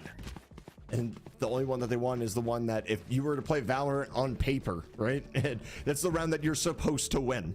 It's the only one where you're guaranteed to have an economic advantage for the most part. It's going to be that way. SNHU now going to have to try to decide kind of what they want to do. They've seen the operator on A now for the first time, even though it's been in hand for 2 rounds already. They're going to look at C, and guess who's going to be there waiting in the wings? It's going to be Pristine on an angle that they can't jump spot either, as the Bladestorm is popped here by Blitz. Big swing out. Going to find the Owl Drone. Little shoulder peek. Not going to be able to find much. And it gets Blitz and takes him down again. Doesn't even care that they're tagged by the Owl Drone. Just continues to swing. Pristine out here looking like Kang, just not giving a darn about any positioning, any util that's used against him. They just care about shooting that op and killing folks.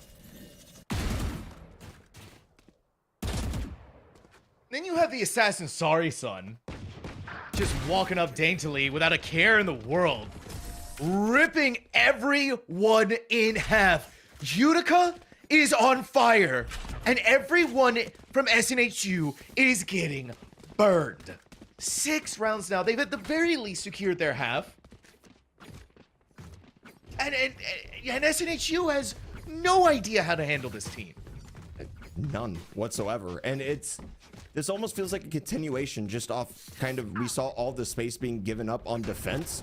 Now SNHU isn't even holding any utility down to allow the map pressure that Utica is applying to subside, right? We're seeing that, and I mean, you can't just let Sorry Son walk out for free from A main when you've only lost 1 member from an op on C. Like, those kind of things are just things that should be checked, and you have to think, is SNHU rattled? Is there something going on right now? Have they not been able to really feel confident in themselves, so they're kind of just playing passive? It Sorry seems that Son. way. I don't know how Sorry Son survived that either. Anchor gets an aftershock kill, and then they're gonna Rolling Thunder? Are you kidding me? Anchor, you can't just do them dirty like that, buddy. But even with that Rolling Thunder, they all fall inside of their complex. No way. No way they don't see. This is not happening. Okay, thank God. The case finally saw complex. I couldn't believe my eyes. A 2v1 here for Wizard. When they make this swing, it's gonna have to be deadly. One on the left side. They gotta do this. They gotta take the fight. They gotta win it. But they can't. Finally, for SNHU. Able to stem the bleeding just a little bit. Giving themselves a small, firm grip on something here. But that was still scary. On the flip side, though, Visionary One, they drew out a lot of the utility from Utica. Well, not a lot, but they did draw at the very least a Rolling Thunder. Yeah, I mean, you got the Rolling Thunder out of the way right now. You're looking at a Bladestorm, Seekers, and From the Shadows, which, I mean, that might as well just be a regular move and not an ultimate at this point sometimes. Unfortunately, you're not on attack, so you can't just go insta to heaven on A, which is the typical move you'll see from the Omen. We're going to see the operator here once again, so nice switching back and forth. They're going to go ahead and use the cloud there. Go ahead and cover it up, and that was so close to actually being the shot. Complex is going to be able to get one. Seiko going to be able to answer right on back. So 2 for 2 trades back and forth. Now a 3v3. Operator still on A long, and Spike is actually going to be on short. So if you want to go ahead and get out with your life, you either have to commit a smoke to this or you have to commit to the site itself. We're going to see if they can find anything with the drone. They will not be able to, and backing out of this right now is so terrifying. Such a tight angle. Oh my, I know. And there is the smoke trying to get them to safety. Going to be able to spot one. Chip shot going to do about half health over to Sucka, but nothing found after that. As you can hear the alarm bot here, I'm sorry, the turret here on the site of Garage as they push C-Long here, trying to beat out the rotate. Hopefully get the plant down as well, but Wizard really hasn't been spotted, and Potato going to be able to take out that operator, and that's huge. Huge is an understatement. They don't have to worry about the operator, but they do have to worry about Seiyuko having 2 HP. They have to worry about Suka having 59. You need to sneeze on Seiyuko and they're gone. A stub of their pinky toe really is all that's needed. Both of the flashbangs being used. Anchor a little sloppy there, but sloppiness does not matter They got the kills they needed. And Utica, a very scary round that could have gone in 20 different directions, but one they come out the victor of. And I'm sorry, I'm looking at that scoreline. Sorry Son has 16 kills. I need a second here to breathe after looking at that scoreline. I mean, that's perfectly fine. And I mean, I'm a little bit disappointed because Sorry Son now does not have double the kills of the amount of rounds with what happened last round. So, I mean, a little bit unfortunate there for Sorry Son, not able to get a kill. And the round timers outpaced you at this point. And it's unfortunate that you don't have a 2 kill per round ratio, but I'm sure we'll see more of that as the operator goes ahead and rings one off. Actually, that's a Marshall, just a little bit of spotting out in mid. Sorry. Sorry, someone wants to prove you wrong, by the way. Oh, yeah, he's just going to look up this free space. Yeah. Yeah. They heard you talking smack, Visionary. Yep. I'm good with it. I think Sorry Son's going to be good with it, too. And this is something that Utica loves doing on Haven. Taking all of this space, really abusing all of the angles possible, and not giving them any pause, not breathing down their necks constantly. And already Sorry Son is doing it. 2 kills right off the rip. Pristine goes up into the air and gets shot out of the air like a shot put. Oh, Wizard with the classic. Give me a break. Complete dismantling here of Utica. Visionary, it's SNHU, I'm sorry. Yeah. Complete dismantling of them. Oh yeah, just jumping right click, you know, honestly, like free gun go burr. I can't say anything else about it.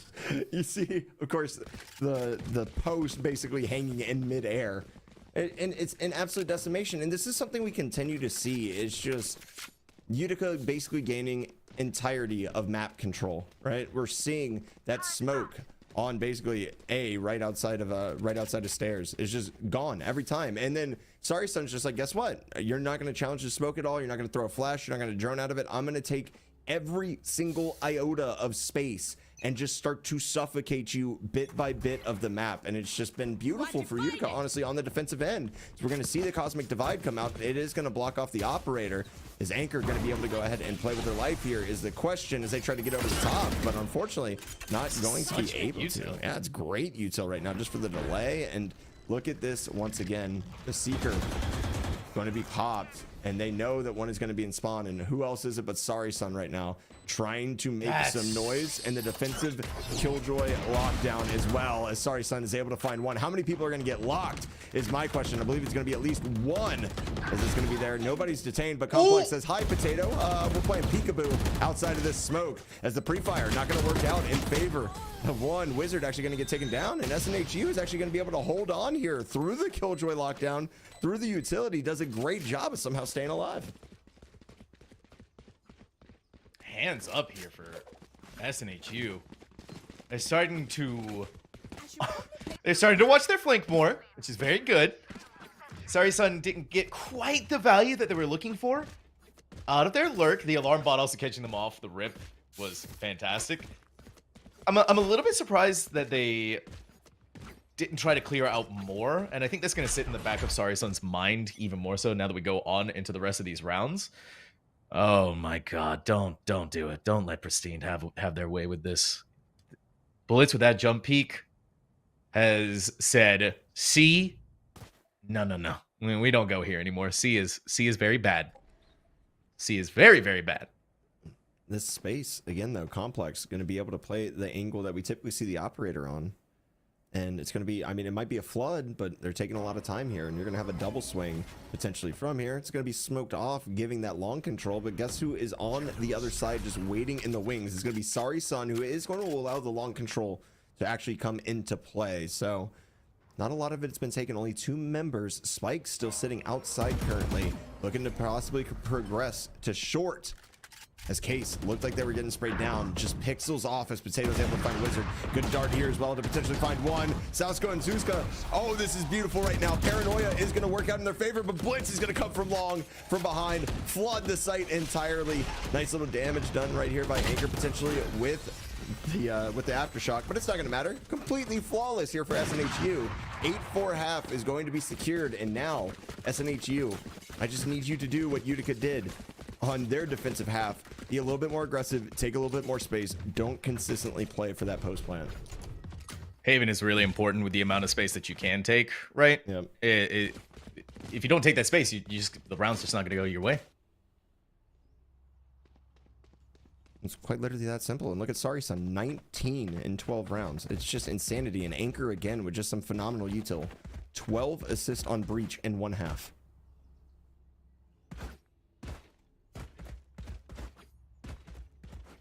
Utica coming off of a map 1 win and transposing that here into the first half of Haven, it feels like. Wanting to put dominance in these grand finals. And this pace out of them foresee. Unbelievable what they're doing here. Even throughout all of this, Seiko has to go to the other side, but Pristine is going to hunt them down. No quarter to be given, and trapped through these smokes. Needs to go out on the other end. Thankfully, you can rely on the case headshots to keep Suka alive. 23 HP to their name in a 3v4. SNHU, massive amounts of damage. Logs is where a lot of the pain and the torture was going to happen. Wizard needs to come back quick, but they're all the way on the other side of the map.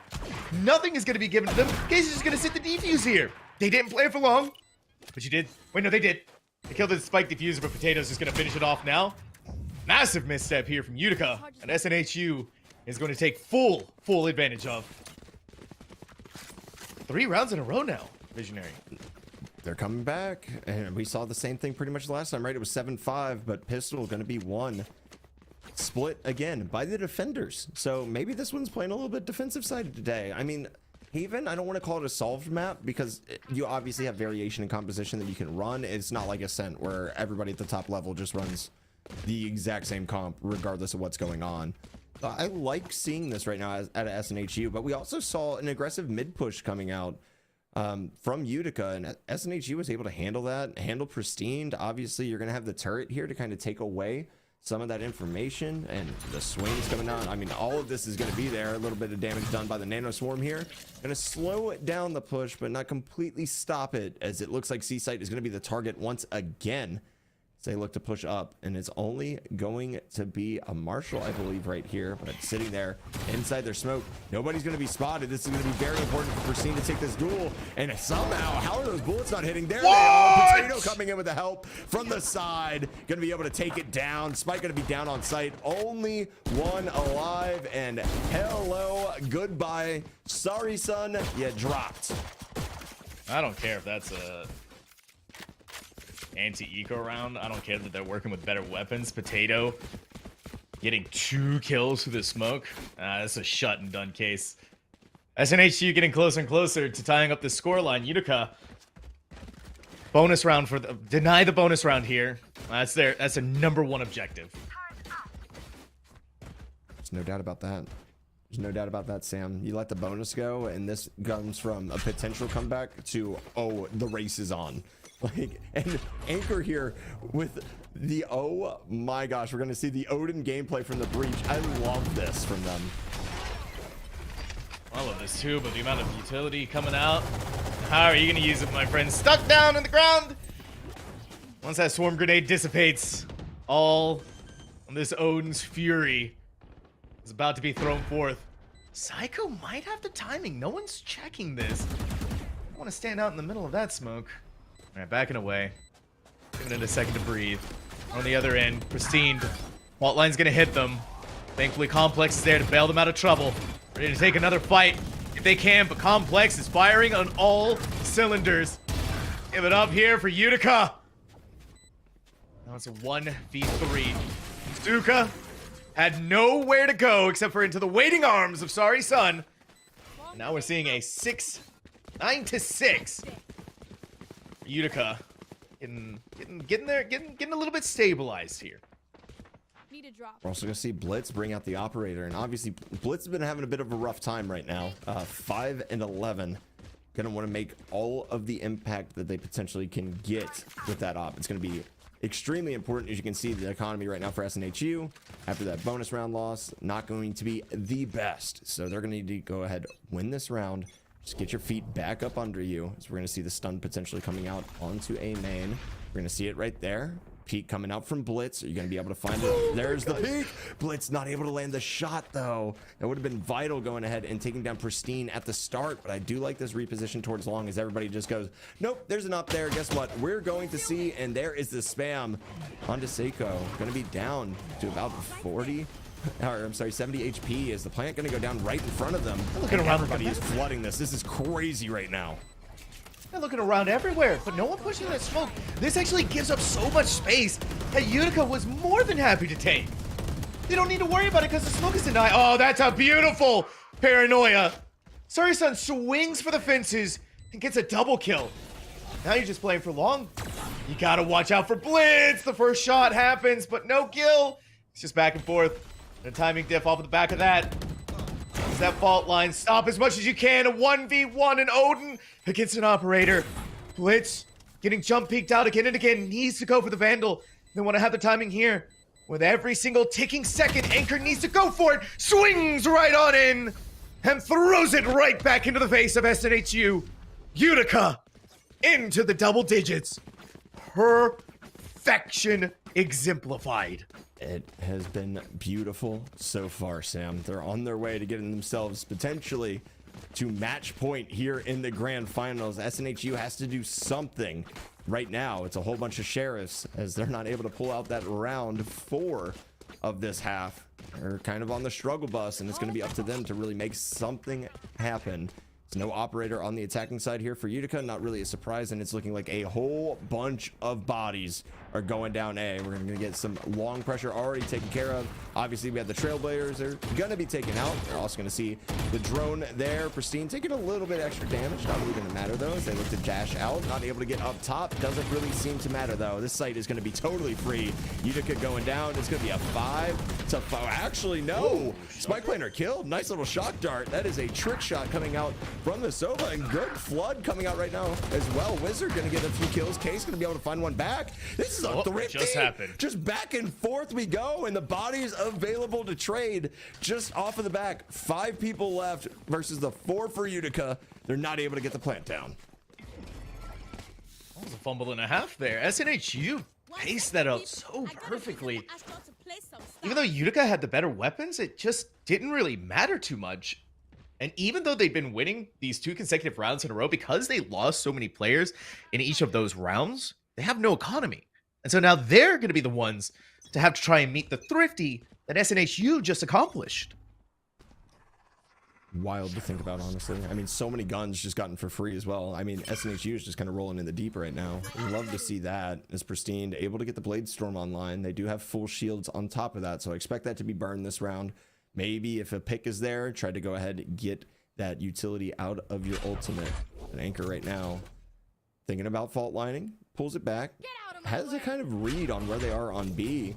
They're going to be able to hit it properly is the question here. So that's going to be spotted. You're going to get no garage control from now through that nanoswarm as the poking and prodding continues right now. Concuss going up through B. Turret going to be concussed as well. So still some pressure over towards the C site. And are they taking the bait? It looks like SNHU is taking the bait. The lurk all the way up is going to be successful. And Pristine right now telling his team there is no one on site. But this swing is going to be vital. And Blitz is going to take it down. And this timing might be huge, as well as the Hunter's Fury coming out. Can you get the spike down is the question. The answer so far is no. As Sorry Son going to get the plant. And the 4v5 retake about to start now. You at least know where Wizard is. Whether or not you're going to know that there's 2 players down in there is going to be so scary up through hell. Anchor making their presence known. They're going to jump right down. Weapon upgrade is huge. They're still going to go for more of these swings. You had just a little bit from the Stinger. Anchor committing one of these flashes. The second one now 2 to make sure that they're safe and alive more so. But Sayoko took the long way around and is giving SNHU their fighting chance they've been looking for. Haven had not been going in the favor so much for this team. These past few rounds feels like it's been a completely different showing from them. They found their confidence once more. They found a remembrance of a team of who they are. They're not done yet. They still have 2 more rounds to go before meeting Utica. And then 3 more after that to win the game. Blitz right now is going to be able to save by using a Blade Storm, which is going to allow them to have an operator on defense again. So that's going to be massive for them if Blitz can get some impact out of that. Utica doing a good job of getting onto site, doing a good job of communicating.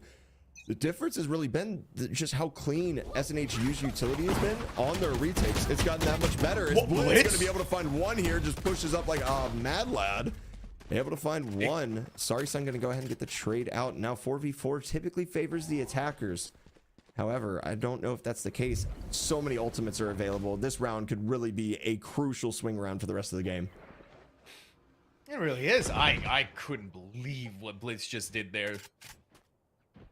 That is undeniable proof that this player, these collegiate players are built different sometimes when you make plays like that.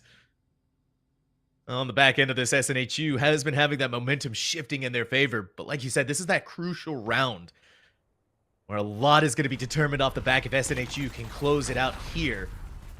Give themselves that 9th round. But Utica seeing and poking their way on the site. They're just going to ping the spike down, but they're not going to go off that. They're letting them all group up together and try to push forward the Rolling Thunder. But not enough were caught inside of it. You can still hear all of the footsteps. And that's the notification bell that Rolling Thunder did not get quite the impact. For SNHU, defaulting back out. Defaulting back out. They're looking to try to take A. It's going to be a direct pop onto site right now. Okay, so Nanoswarm has not hit the member yet, and they're going to wait, call on the retake for later as, oh my, the ellipses are out right now. We're going to see the beautiful, beautiful, just 2 Killjoy lockdowns within a meter of each other, essentially. Oh, Psycho might just be bait here. They might be really desperate. All right, here it is. Rolling Thunder. In they go. Sorry, Son. Chomping at the bits. They've had enough of this round. They want to put it to bed. They want to have Utica on another map. When you put these two together, Sorry, Son and Anchor. Like peanut butter and chocolate. Giving Utica an 11th round. 2 more to go for this team, and Utica is staring at a map 2 win. You know what? Honestly, I feel stupid right now because I was like, yeah, Pristine, you know, last match, 354 ACS. Can he keep it up? He doesn't have to, because they have somebody, of course, by the name of Sorry Son, who currently 19 rounds has 27 kills on top of also having 8 assists. Like, I'm expecting Sorry Son to get a 30-point triple-double after this game is over. Like, this is a ridiculous play from him right now. And that's also in less rounds as well, right? Last map was 13-11. This map is 11-8 so far. And Sorry Son has 27 kills. It needs to be sunk in a little bit more. And SNHU's timeout is also starting to sink in for us a little bit here on the desk, Visionary. This round, if they lose this, it's practically over. The economy is just not in the right shape. I wouldn't be surprised if we see some sort of force here from them, but they can't really even force that much. The team is just broken in all kinds of ways. In more ways than one. I mean, 2 Bulldogs, maybe a Guardian or 2.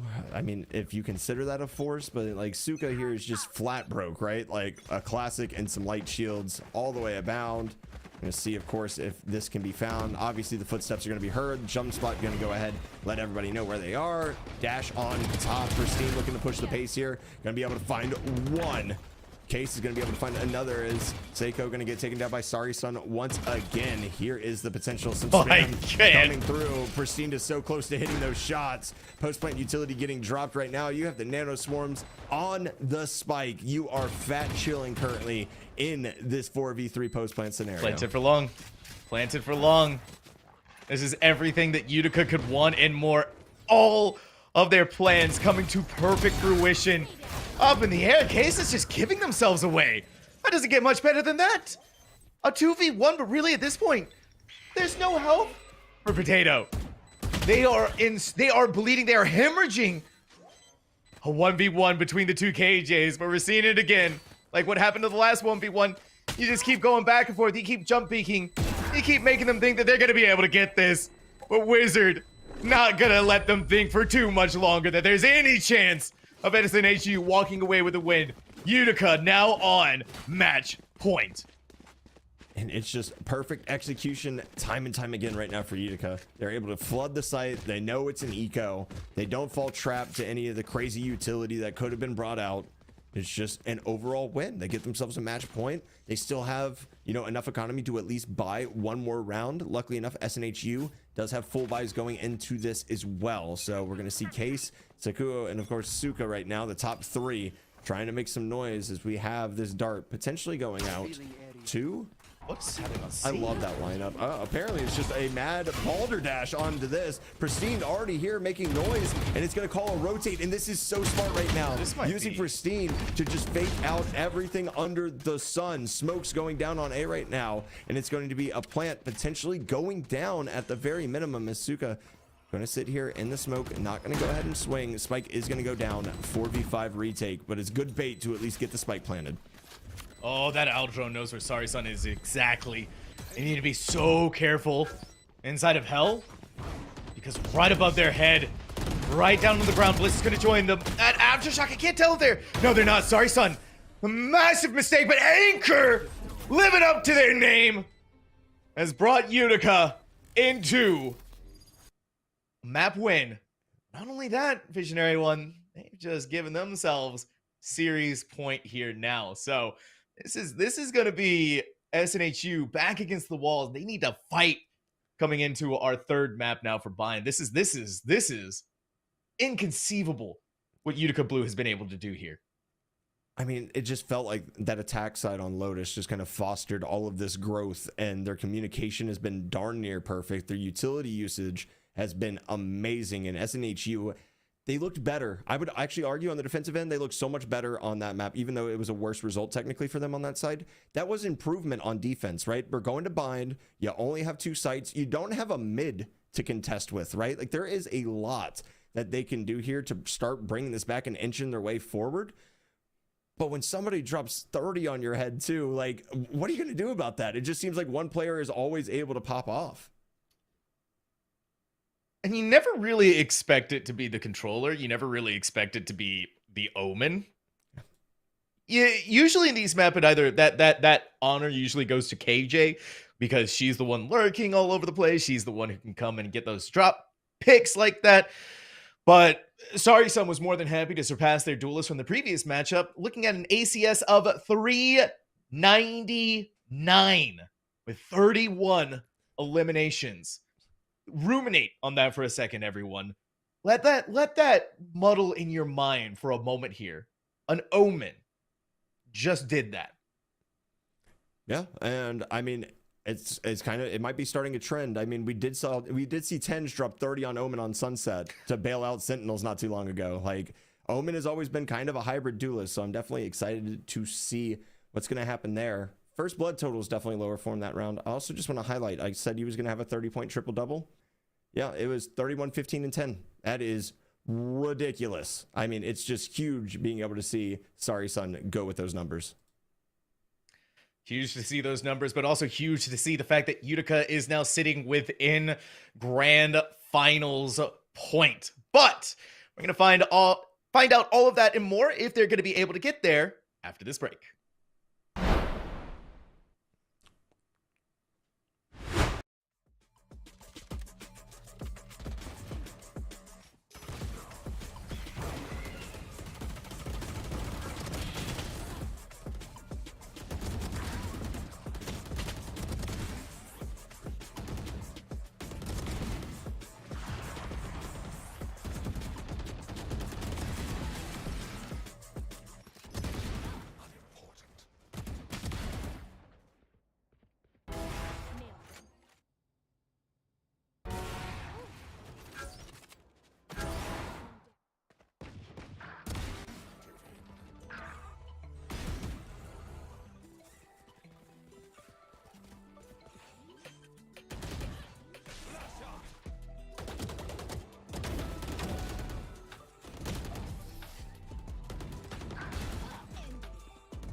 Utica has been playing off of their rocker. 2 maps in a row has brought them into series point. But before we go any further, once again, we took a look at the craziness that was Sorry Son, but there was also someone else we wanted to give some love to, and that was Anchor on the Breach. Now, you might not think that this is an impressive score line, right? Only 17 kills.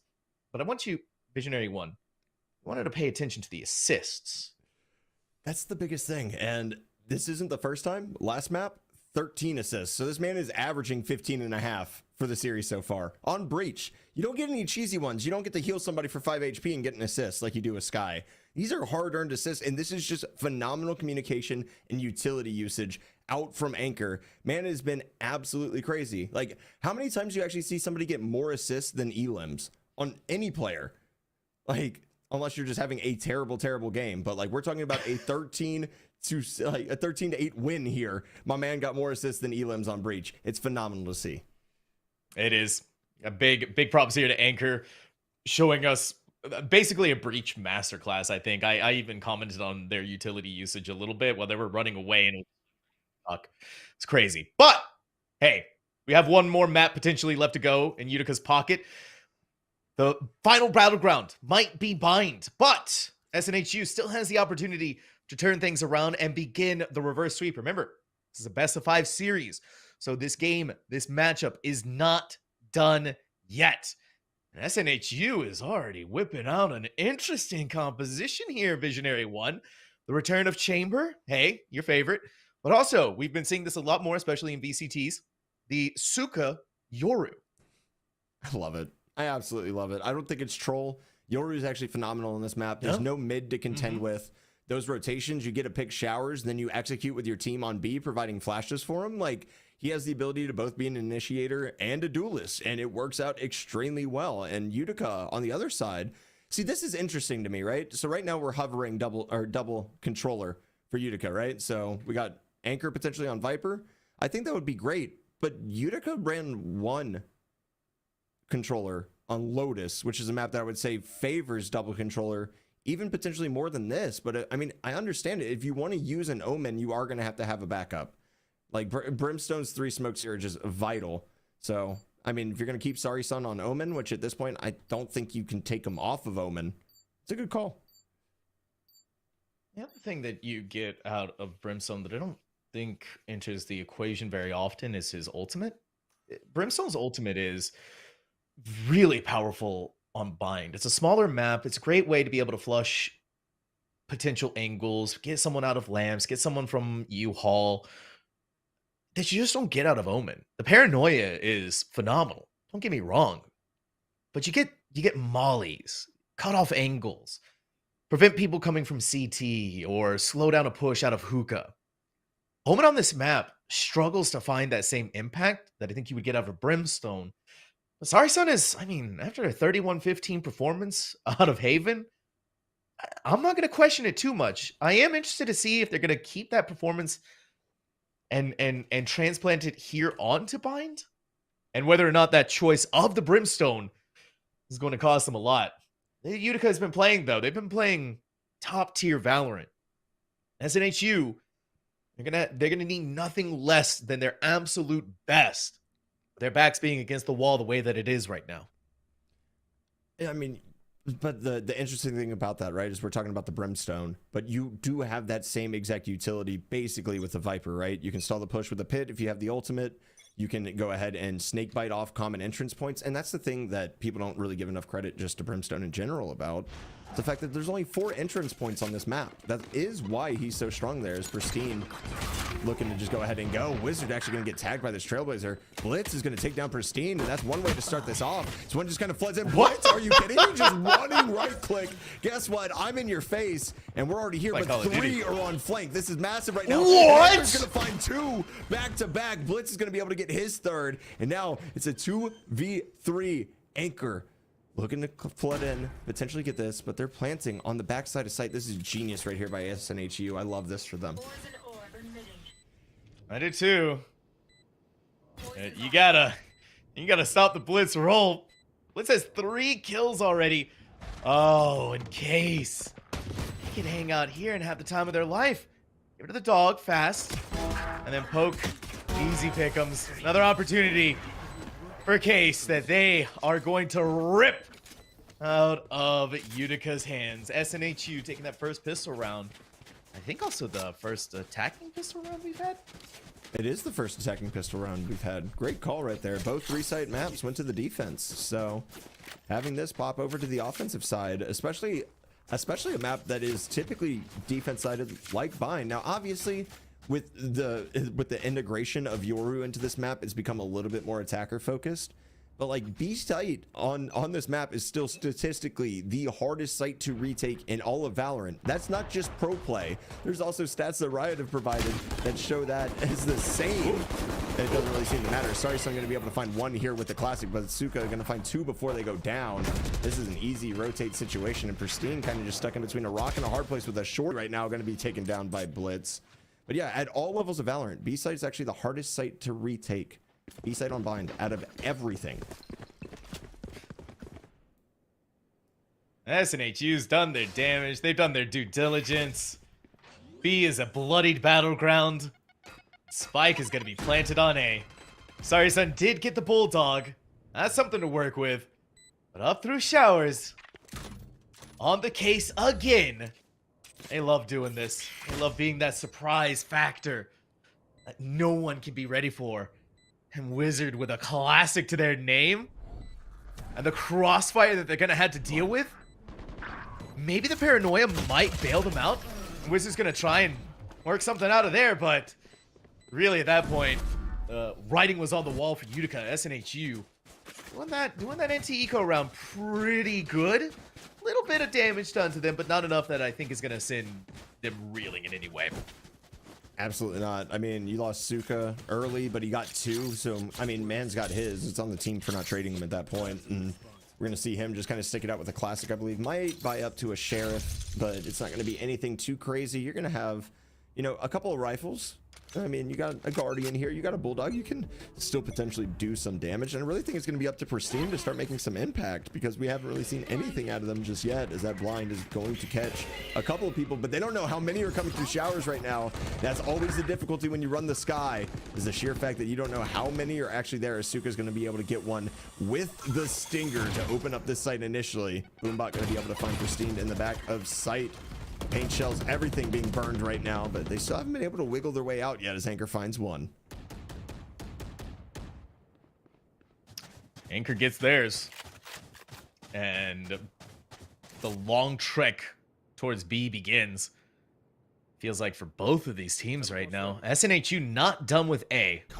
This is where they want to plant the spike. This is where they want to fight.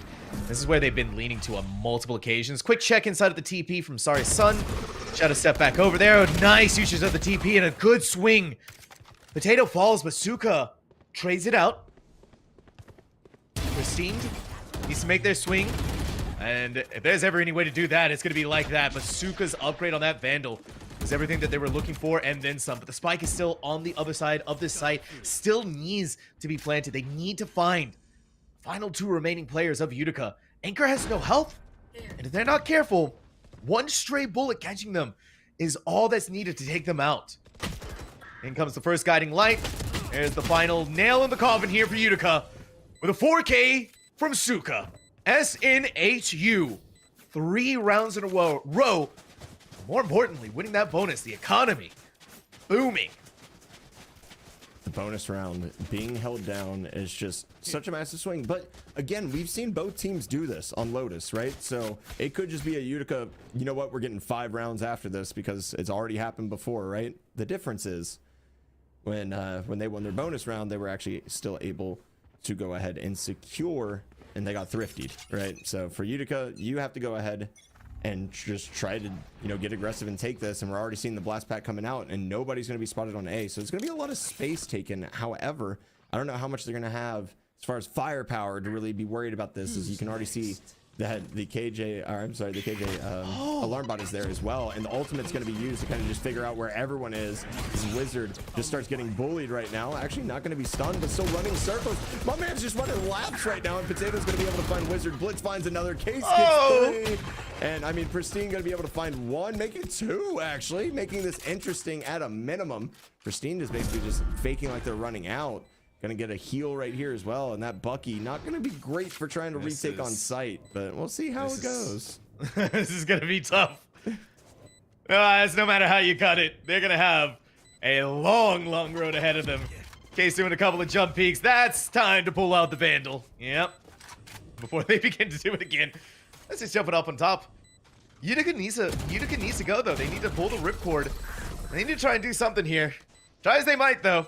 Sayuko already had the idea of how this round was going to go, and it's going to go into SNHU's hands. 4 rounds now, and barely any casualties for this team. I think that's the most important thing, is that across the board, I mean, Sayuko has 7,000 credits, 7,800, almost to 8,000. They could buy Blitz right now. Everything could be perfect if they want to. They don't have to, but if they want to. And we're about to see Blitz take a classic in. We saw that before. Now, okay, they're actually gonna buy him. It's not troll like we saw in last game where nobody bought Sorry Son with and he was just running around there with the good old classic right clicks and hoping to do some damage. Pristine gonna go ahead, throw this out here, gets blinded. Suka is just doing work, and look at that. It's what we called earlier. You get the pick into showers, you instantly rotate over with your team, and you go ahead and you put a hit out on B. Look at 3 members remaining right now for Utica out of the 4 currently on the A site, and you have Seiko making enough noise here to kind of hold it into place. This is beautiful. They're taking the bait almost entirely. Only Decipher left. His Complex is at least able to take out 1. The teleport going to let them know for sure that this is going to end up being a B hit. Is Wizard just going to camp out the teleport from Yoru? I think that one's going to fall before anything happens with it. Really wants to make sure that's not going to be a factor they have to deal with. You got to give it up to Case, though. Guess what? They've weaseled their way all up into this elbow. A rocket flies through. They couldn't have known where Anchor was. It had to have just been a shot in the dark. Sorry, son. Your homework, your task. If you choose to accept it, try to take on a 1v4. They tried. That's the key word. SNHU is full speed ahead. They foot on the gas pedal, ripped out the brake at this point, Visionary. And you seen that movie Speed?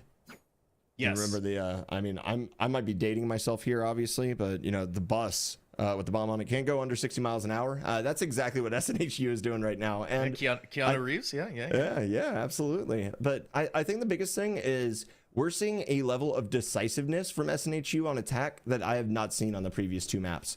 They know what they want to hit. They are combining util effortlessly, and it is really working out in their favor. And it comes down to when they're able to push that pace, they look excellent, right? It's when they start second guessing themselves, when they get in these heavy defaults that we see them struggle. So if they continue this, I think they're going to be, I mean, we have the potential right now. Obviously, it's 5-0. We have the potential to maybe have a 10-2. I mean, a 12-0 half is technically still in the cards as well, but they're just dominant right now.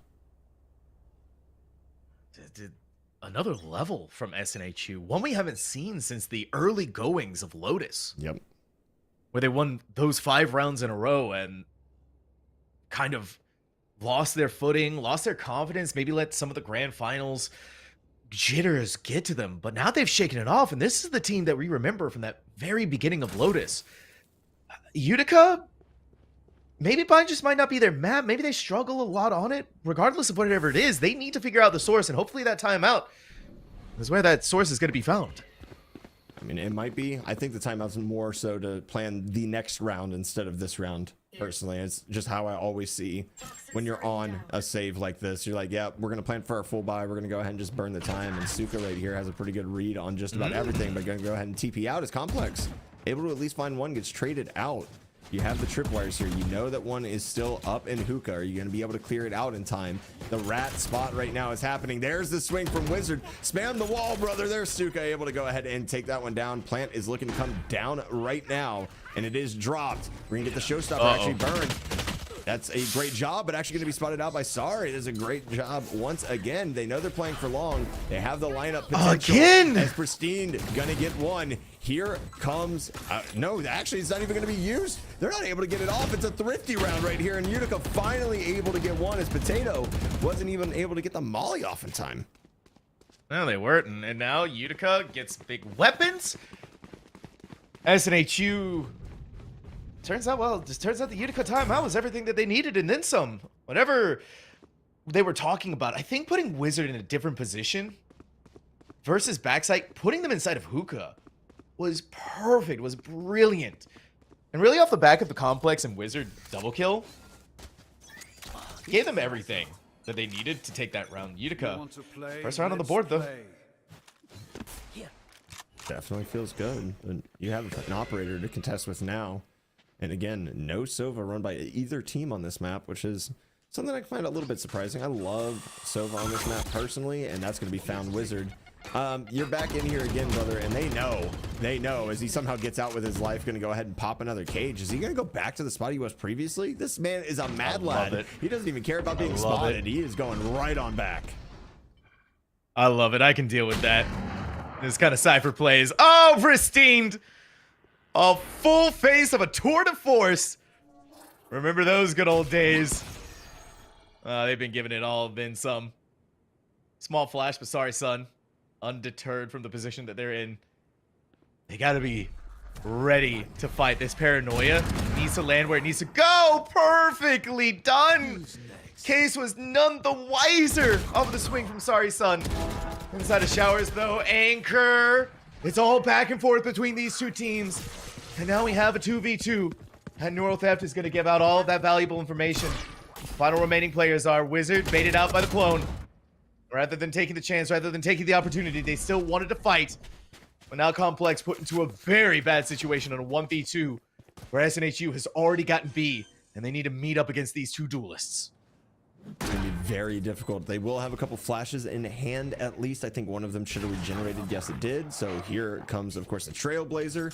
Blitz is just going to go ahead and aggressively peek this. Does he see the leg? He does. The spam, but he's going to get spammed out himself. Complex now in a 1v1 going to go ahead and burn the Seekers and try to find it, but Suka is going to be able to get the kill. And it's just one of those things where it's a great play by Complex, but it's even better by Suka there, being able to use that ultimate, get all the intel they need, swing off, go to B, get the plant solidified, and Suka right now, 7 rounds, 10-4, and finally SNHU has the pop-off that they've kind of been looking for to kind of go against Utica, who has, of course, had Pristine and Sorry Son now just go ballistic in the first 2 maps. Complex needed to wait just a second longer for the Seeker to land on their target. Had they done that, could have been a completely different story for Utica. We're starting to see some of that fight again. But SNHU is just mad. After what happened on Haven, after what happened on Lotus. They don't want to let this best of 5 be done in like this. No, they don't. Anchor still waiting. The first shot, another one to give Anchor 2 kills. They're not giving up, and they're just going to walk right into Complex with a double kill on a Frenzy. Utica and Thrifty Grounds, name a better duo here, Visionary. I bet you can't. The only thing that comes to mind is FNS and Som. That's it. That's all I got. Like, we're talking about better duos. That was insanity right there as well. Anchor just ratting out that spot, doesn't get checked. 2 instant headshots with the Sheriff, and then that wall played to perfection by Complex, knowing that Who Can Control was held by SNHU, able to just go ahead and hide behind the wall, not checked again, and then 2 back-to-back Frenzy headshots to go ahead and solidify the round. It's beautiful to see, and Blitz is looking to push the pace right now. They have, of course, the the judge in hand, pushing to push U-Haul. There's going to be a nice flash. Pristine also going to be blinded by that. Blitz and Suka, the duelists, doing their jobs. That is beautiful to see. Utica just collapses on these highly aggressive attacks from SNHU. And for good reason. They get caught up by so much of the utility. They're blinded, no clue where to go, and then they're stuck. You see, they try to bail themselves out. SNHU are so quick on the draw. Case in point with Case in point. The snake bite's going to burn a little bit of their toes, but not really anything that's going to give them pause. All alone by themselves. Anchor up in the air. Blitz switched over to the Vandal. And giving SNHU a reminder of who they are, of the pedigree of this team. Now 7 rounds in this first half, and with still more to go. It feels like even when Utica has weapons, Visionary, they're just not using them, right? They make these full buys, but it's not giving them anything. Yeah, I mean, getting caught out by a Seeker there too, it's just like not ideal. And then obviously you have Case just bearing down on you. Suka does a great job there as well, getting the blind beforehand. Like, it's so calm, so calculated right now by SNHU. I really haven't seen them this composed. As Complex looking to get out. Obviously, Showstopper being burned right now. Gonna be in front. Gonna go ahead and just take a pod shot. Gonna be able to find one. Gonna check the corner with the boom bot as well. It's gonna be found. It's gonna blow up in somebody's face. As Complex takes a lot. Wait, Wizard. Here's a judge. Wizard just disrespects his surroundings. So we're gonna go ahead and see that as well. Suka gonna be able to find one on I believe the A side, so a little cheeky being able to go ahead and get back as Wizard just looks to hold this angle. Man is a mad lad with the judge. We're gonna see a teleport come out as well, and this timing by Pristine might just be the ticket to get Utica another round. Are they gonna check behind them is the real question. The good news is for them, they don't need to. There's no trip. There's no way that anyone will catch Pristine. You could even just wait for Case to TP back. But why wait for that? Oh, it's all in their hands. Case is so free here for Pristine. 1, 2. Now all alone. Suka back and forth, but Complex firmly rooting their feet into the ground. Utica is right back in for it. And not done there. Not finished yet. Striking back.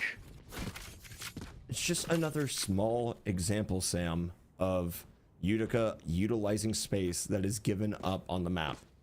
It's literally all of that is just caused by Pristine being willing to push out of A, realize nobody is there, get a flank, and just be patient with it too. He didn't overcook it. He didn't see if somebody was trying to camp out showers while the other team pushed B, like the other side of the team pushed B. He just waited and played it perfectly, and as soon as that teleport came out, everything was gone because Pristine, no trip, no anything, able to really break through that, and it was just a magnificent play. As we're going to see the Viper spit here, and Anchor, that's bullying, that's not legal. Pretty sure we're seeing the cyberbullying come out with a judge, and of course, look at how much space, again, is taken by Utica here. He is able to push all the way out, basically outside of hookah right now with this judge. No spam, no anything else coming in. Do they really trust it is the question. The answer is we're backing off of this. We don't want to challenge it because we're on long already, and now it's going to be the Cypher after Suka gets taken down by Complex, who's all the way in spawn already. Okay, that is something that I was not expecting, as the pinch now is going to be coming out, and this is beautiful right now. The map control held by Utica is just too good. Blinded. Here. They're left reeling. SNHU. This fountain is about to be filled with blood if Utica plays this correctly. Well, that's what it's all about. Playing it correctly, playing it smartly. SNHU are just running into each other. They don't know what to do. They're floored. They're frozen in fear. I don't blame them. But fear might be thawing away from them. And it might give way to them going back towards B. You can't go into the Viper's net. Hookah's gone. But if you can get rid of Wizard, that's a massive opening. They have to stay here. Inside a tube. Wizard. Wizard! Please! Give us more! Utica! Every single one of these rounds, Visionary. It's so phenomenal, the plays coming out of them. Obviously, SNHU was cooking at the start of this, but I think Utica might have just found the magic bullet. I don't understand how they've been able to just lock everything down as extremely well as they are right now after SNHU came out and dominated and won 6 out of the first 7 rounds. And these adjustments have been pristine, and obviously, attacking is hard on bind when it comes down to it, especially when you have a single duelist in the comp and you're not going too crazy with it. We're just going to go ahead and say, hey, U-Haul, By the way, you're just completely gone. Flash not going to be found. Here's Complex, actually going to be taken down. Doesn't matter that the blind is there, and Pristine's going to find one for themselves. This actually make it 2, make it 3. Pristine is going massive. 1 HP in a dream right now, and there's only 1 body left on NHSU. They know and exactly where they are. It's just gone. Your position revealed. Your judge not landing shots. Sorry, son, going to be able to get that one. And now we were looking at literally 6-1. We were like, this might be just a steamroll. And now everything's being turned on its head. 4 out of the last 5 rounds taken by Utica. And they bring this to 7-5. This is absolutely feasible after what looked like was impossible earlier on. I need a second to reorient myself and readjust. SNHU was all over the place during that round. Utica, I don't know what, it was that timeout. That timeout changed everything for this team. They started realizing what SNHU likes to do, right? Slow, that's what they like. Slow, slow, slow. So what's Utica's response? We meet them. We go out there. We fight them. We take control of the map. And it worked out brilliantly. But it's not over yet. SNHU still in the lead. Utica on attack. This is going to be the 2 pistol rounds, especially this one, you need to be watching. Oh, and Anchor's watching it all. The view in their eyes is nothing but winning. They beat out a chamber and had the headhunter. Give it a break, Pristine, please. You can't just be doing it to them and, oh, Suka. My friend, you come out, you take those swings. Tried your best, but just like that, in the blink of an eye, Utica's gonna take this pistol round. Just absolutely waxed them, and now we finally get an attack side. Pistol round is actually the second one once again. So everything else is handled the defense. We got 2 attacker-sided pistol rounds here on Bind. Excited to see what Utica can bring here. Obviously, you're gonna get that default Viper wall every single round on A, so that's not going to be a surprise, but it just gives you a nice little amount of plausible deniability to kind of sit there and be like, yep, we can push A, we can push B, we got double controllers, we can smoke off what we need to smoke off, and we can still have a nice entry as Pristine. Nice little jump spot here, gonna go ahead and pop that, and look at this push out from Long. And my only question is, there's actually a trip on this. Are they going to run into it? Are they going to check it? Because everybody is going to know about this soon as that one is destroyed. And they just continue snowballing all the way through spawn. I don't know if this is expected. We do have 2 starting to push behind. And there is... Oh, Wizard! My Wizard. You just met 5 bodies in case he's able to find one. If that's not the definition of a firing squad, then I don't know what is, Visionary. But now they've split apart. The snowball, now droplets. The heat of Utica melting them piece by piece. Sorry, son, not blinded. Sees it all. Now Anchor wants to chew through the final one. And they are feasting tonight. Utica losing only 1 player against SNHU. Exactly what they wanted to happen. Now for the bonus round, SNHU. This is everything that they could want more. If Utica gets this bonus round, that is going to be disaster for SNHU. It certainly is, and it seems like the tides are turning. 5 rounds consecutive now for Utica. It seems like they've kind of just figured out what SNHU want to do, especially with this comp, right? You have 2 duelists in a chamber. You're going to have to be aggressive. You're going to have to win those initial gunfights. You don't have a choice because you don't have enough utility to really hold anything back. There is the swing, not landed. Case going to get out with their life, and now they're going to be double stacking this. I wonder if they push off of it. Guiding Light going to find its mark there. Case going to be blinded out as Potato kind of just sits back, relaxes, all cool, shooting some b-ball outside of the school. In U-Haul is Pristine looking to make those jumps. So I'm just gonna find one. Case perfect. Actually has the back. That's beautiful trade, but Anchor has something to say about this. Not gonna be able to find shots. Actually is. Okay, it's a little bit sloppy over there in the corner, but Sorry Son gonna be able to pick one up as well.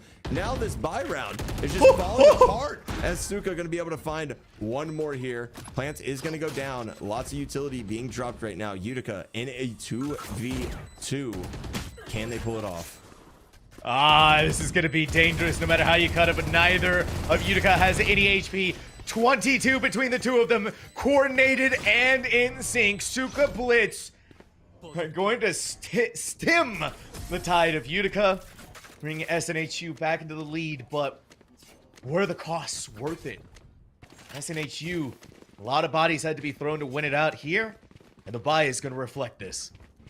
3 guns dropped for SNHU right there. That's painful, especially when you see the Ares just actually doing work as well, right? Like, it's not a gun that you really expect to see all the time, but, you know, able to find just chip damage is all you really need in those scenarios, right? Just whittle down the health and get yourself your picks, as we're going to see a Judge coming out on Potato. We're going to see Case probably just using showstopper bullets at this point, buying some light shields up, as Potato looks to go ahead, probably smoke long, and it's going to be Anchor finding the first kill here.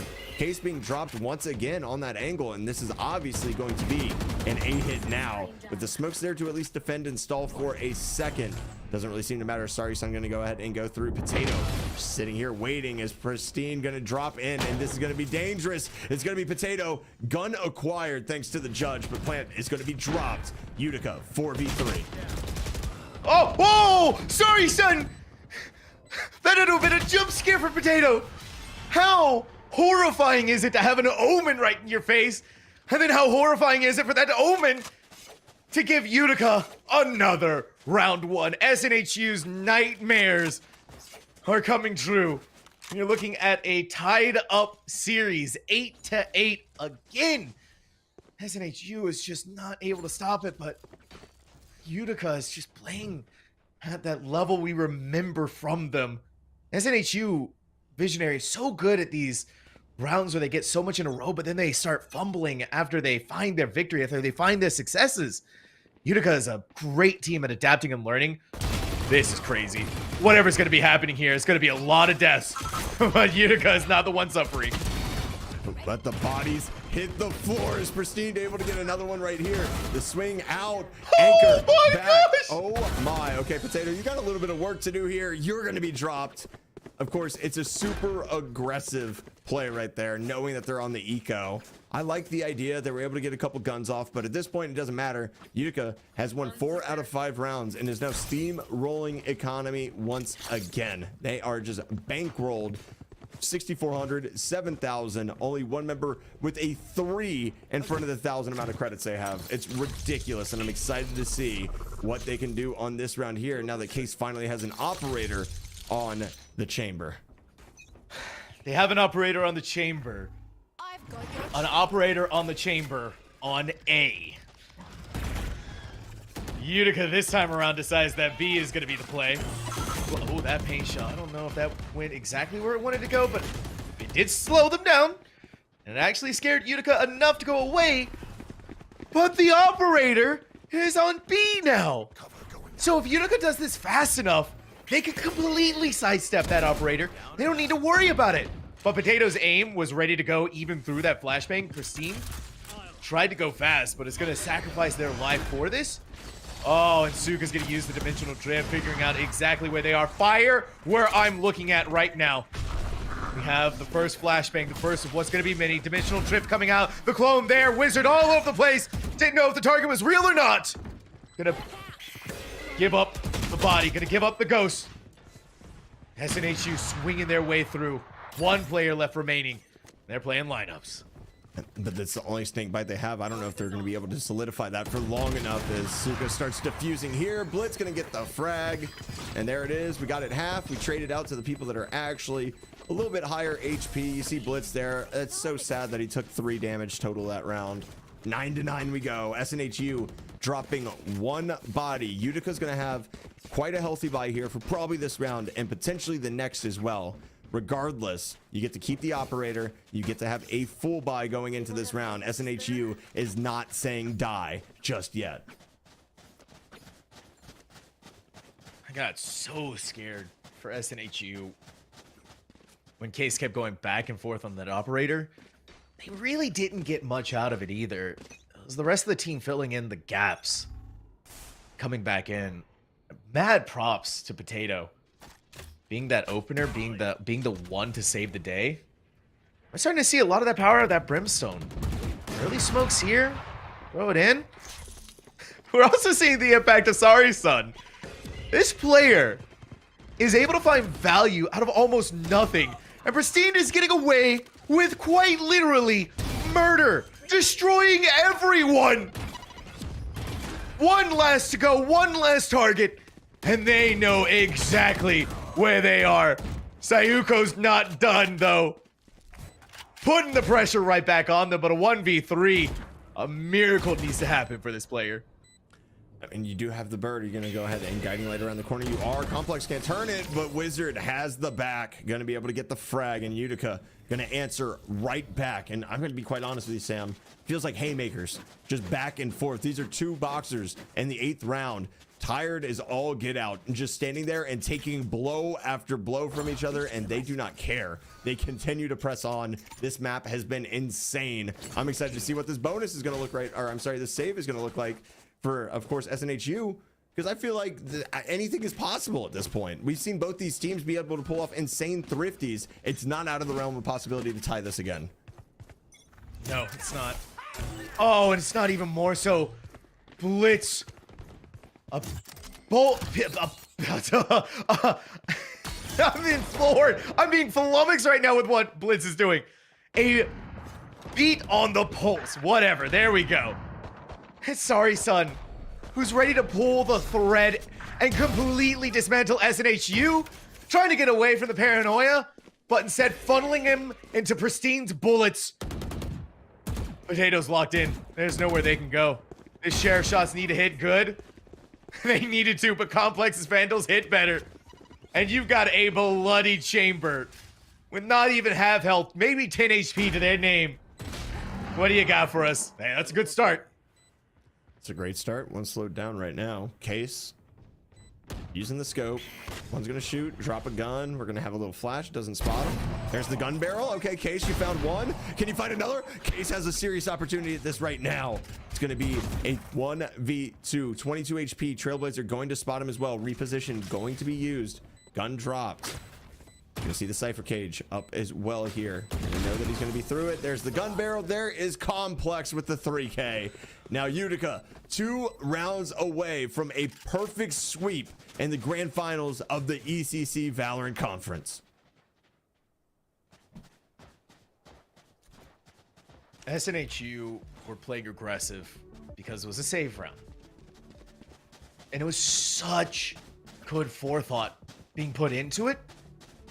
It's just Utica's playing another game. They're playing next level Valorant that SNHU just needs to try and catch up on. They need to catch up on it now. It's slipping through their fingers where they had a iron grip on it at the beginning of the game. Wait for it. No way. Sorry, son. No way. Give me a break. Now Pristine's up in the air. This is just all over for them. In more ways than one. Viper's pit down on the hardest site to retake in the entirety of Valorant. There's the shorty out, and hello, Blitz says what's up.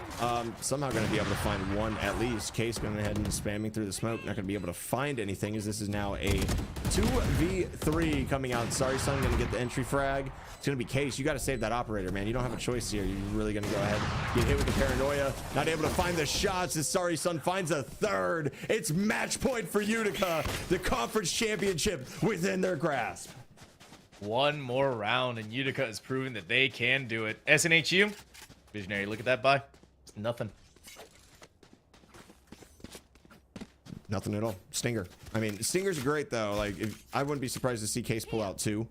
Somehow, they're actually looking like they're not going to fully use... There it is. They're finally going to bring everything up for their economic advantage, but this is going to be rough for Case. I mean, where do you use a Stinger on this map if you're not either in Hookah or U-Haul? Those are really the only 2 viable options unless you're going to double up with a teammate in Shower. There is nobody over there. This B site looking like it may be taken over as Anchor. Going to go ahead, swing out, get taken out. It's going to be 2. This is broken open.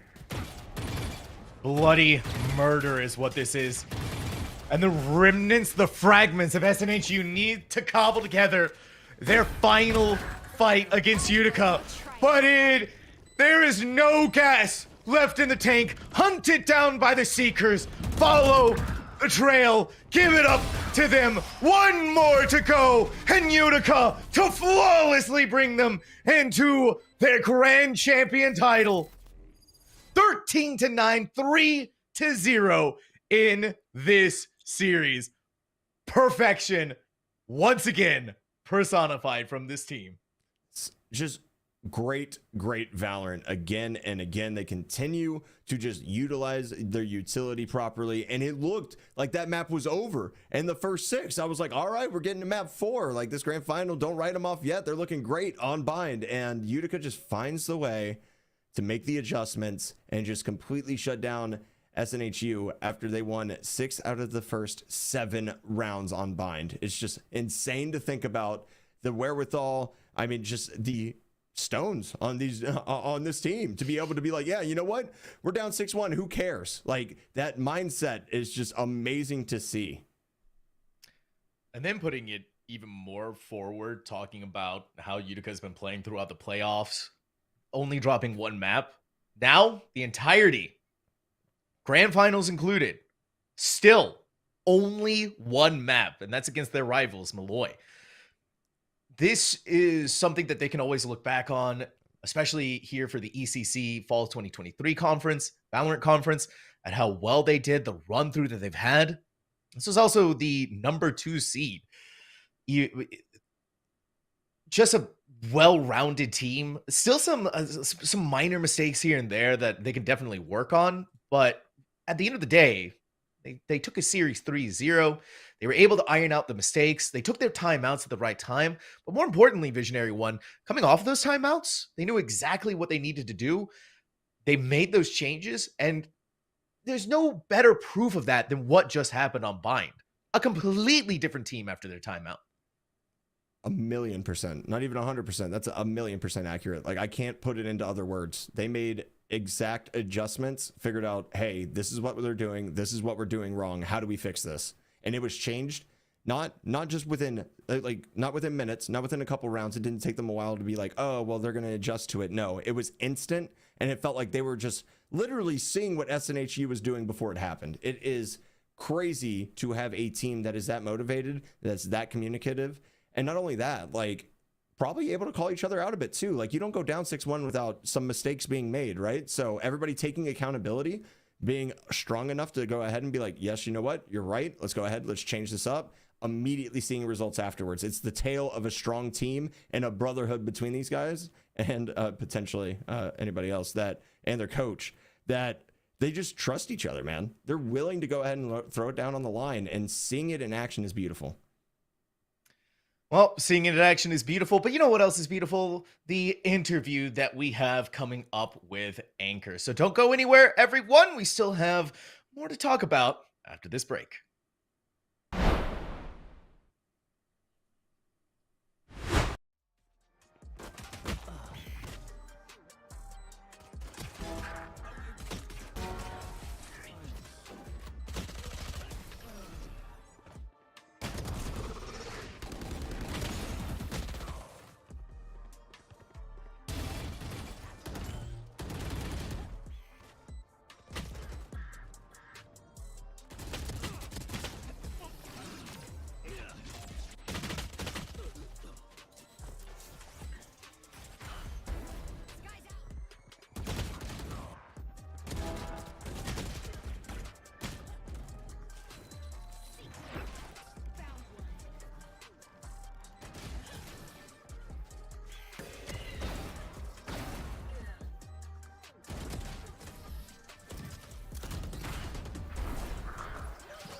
Well, now we got a grand finals champion, that being Utica. But what is a grand finals without an interview with the grand champions themselves? And so we had to pull them aside. We had to grab none other than Anchor themselves. So first of all, Anchor, big congratulations to you and to Utica Blue. It's been a hard fought victory, but hey, you guys did it. Yeah, thank you so much. Thank you. We actually really came back from a few like timeouts because the SNHU was like leading with the like defense and attack strats. So we had to like take a minute and try to think about what we had the strat. We call it a BBC OG strat. Well, what we called it as because from the coach Nano, like as I mentioned last time, the B is for break as we going for default, and the another B is for the buddy. We creating a pair, and the C is for creating a space on site, clearing the site, and then O is for the overwhelm. We occupy the space with the ability, and G we just go in no brain. So that's a strat we Okay, have wait. used. You answered my first question then, Yeah, Anchor. It's like you peered into the crystal ball and you Right. knew exactly what I wanted to ask. So, Visionary, this is all you know, buddy. Yeah, I mean that's a great breakdown, and kind of my question to y'all is, y'all were so great at taking space on Lotus and on Haven. Like Right. anytime that you've felt anything that was on the map that was free, y'all just occupied it. Like, how are y'all so confident that there was somebody ratting behind the corners? I mean, obviously you've played SNHU before, Right. but what gives you the confidence just to assume that you can just own all that space for free 24/7 on the map? Well, if we like play as a up here as a dual buddy system right there, we just need to clear it together. Even though we get trade getting killed by the enemy playing the red spot, we could get a trade instantly. And then hope for the best that we win that round with a number advantage. Because when we are going to attack, we always overwhelm them with the utilities. So that's our confidence. And I mean, Anchor, your performance has been insane today. Like, as you can all see below, like 40 assists in 3 maps is something that I have not personally seen. It's absolutely ridiculous. So what were the comms like? How was everything going? Because you already said you use the buddy system, right? And I'm Right. assuming that's where you get a ton of your assist from. Right. With your coach kind of implementing this plan, like, did it take y'all a while to kind of buy into it? Was it already a play style that y'all kind of figured that y'all had in your back pocket that you just kind of brought out occasionally? Was this who was this pushed by? Where was the masterclass at? Because this your is breach today Right. was a breach masterclass. Right. So Nano is our coach. Shout out to him. He's the one starting to telling us like with the body system and then clearing space with the utilities. So it has been employed since last semester, but this semester we're stressing a lot more. So that's why we made it all the way here and taking the championship. I mean, it's been phenomenal from this Utica Blue team, Anchor. And so I'm curious, now that we're about to enter into the winter break, what are the upcoming plans? Like, what are you still going to be working together as a team? Still going to be blasting through scrims, getting Right. better, getting more of that cohesion and that synergy going? Like, what's the upcoming on the docket here for Utica now that you're grand champions? Right. Shout out to the Utica Esports first, and for next semester, I'm not sure about the team yet, but we have more new recruits coming in. So they are really good with this game. So I think there's gonna be another championship for us to take next semester. I love the confidence oozing off of you, Anchor. And this kind of confidence can only be said by a person who just won the grand finals. So once again, congratulations to you and to Utica Blue. Is there anybody that you want to shout out before we let you go? Good shout out to my boys, the friends here supporting us, and shout out to my girlfriend, my families, Mike Joyce, that's my boy as well. I love you if you're watching, and then shout out to other homies as well, to the friends support us. Thank you so much. Without you guys, we are nothing here. So thank you so much. Gotta love it. And thank you, Anchor 2D, for coming on once again and giving us this amazing interview. I know myself and Visionary are eagerly looking forward to seeing what Utica Blue is going to be able to do in the next semester. Thank you so much. All right, Visionary, that is going to be it for us here on this channel. But I want to get some final thoughts from you before we close things out. Of course. I mean, congrats to Utica, of course, for the championship. Obviously, we just had a lot of focus on that. But I also want to shout out, of course, why am I just blanking right now? That is terrible. NSFU? No. SNHU? There you go. Thank you. Just completely lost it, bro. Like, I'm losing my mind right now, apparently, but give them a shot too. They fought extremely hard. Like, those first 6 rounds on Bind were exquisite, right? There were times where it was back and forth, and like I said, they were making the adjustments. It just felt like it was just a beat slow, and that might just be part of, you know, Utica's coach just having a little bit of a difference that they made today. And it really seemed like that timeout kind of flipped everything on its head. They played a phenomenal game, though. They did a good job of trading each other. And they realized that they were giving up a ton of map control, and then they kind of stopped letting that happen as much as we got on within the series. They definitely recognized their mistakes. There's a lot of room for growth there as well, so I want to shout them out. And then obviously production, esports U, everything else along with this that just allows this platform to be there for these students, so you get to see this amazing Valorant gameplay, because like without anybody behind the scenes, none of this gets shown to you anyway, and you don't get to have to hear our voices because of that as well. Like, we literally have a platform because they exist, so shouts to them. Shout outs indeed to Esports U. Amazing people, amazing production staff. Like you said, help make all of this possible. Shout out to you, Visionary One. You're awesome. It was great being able to cast these finals with you tonight. Stop it. Stop. I can't. But like I said earlier, this is going to be it for us here on this channel. But guess what's happening on the main Esports U channel? The ECAC League of Legends finals between Columbia College and Weber State University, with Orbital and RMC casting it right now. Weber is currently leading 1-0. So if you're looking for more finals to watch, well, definitely go and check out the Esports U channel or hang out in here. I'm sure we're going to be rating it very shortly. So thank you all so much for watching. We'll see all of you on the next broadcast.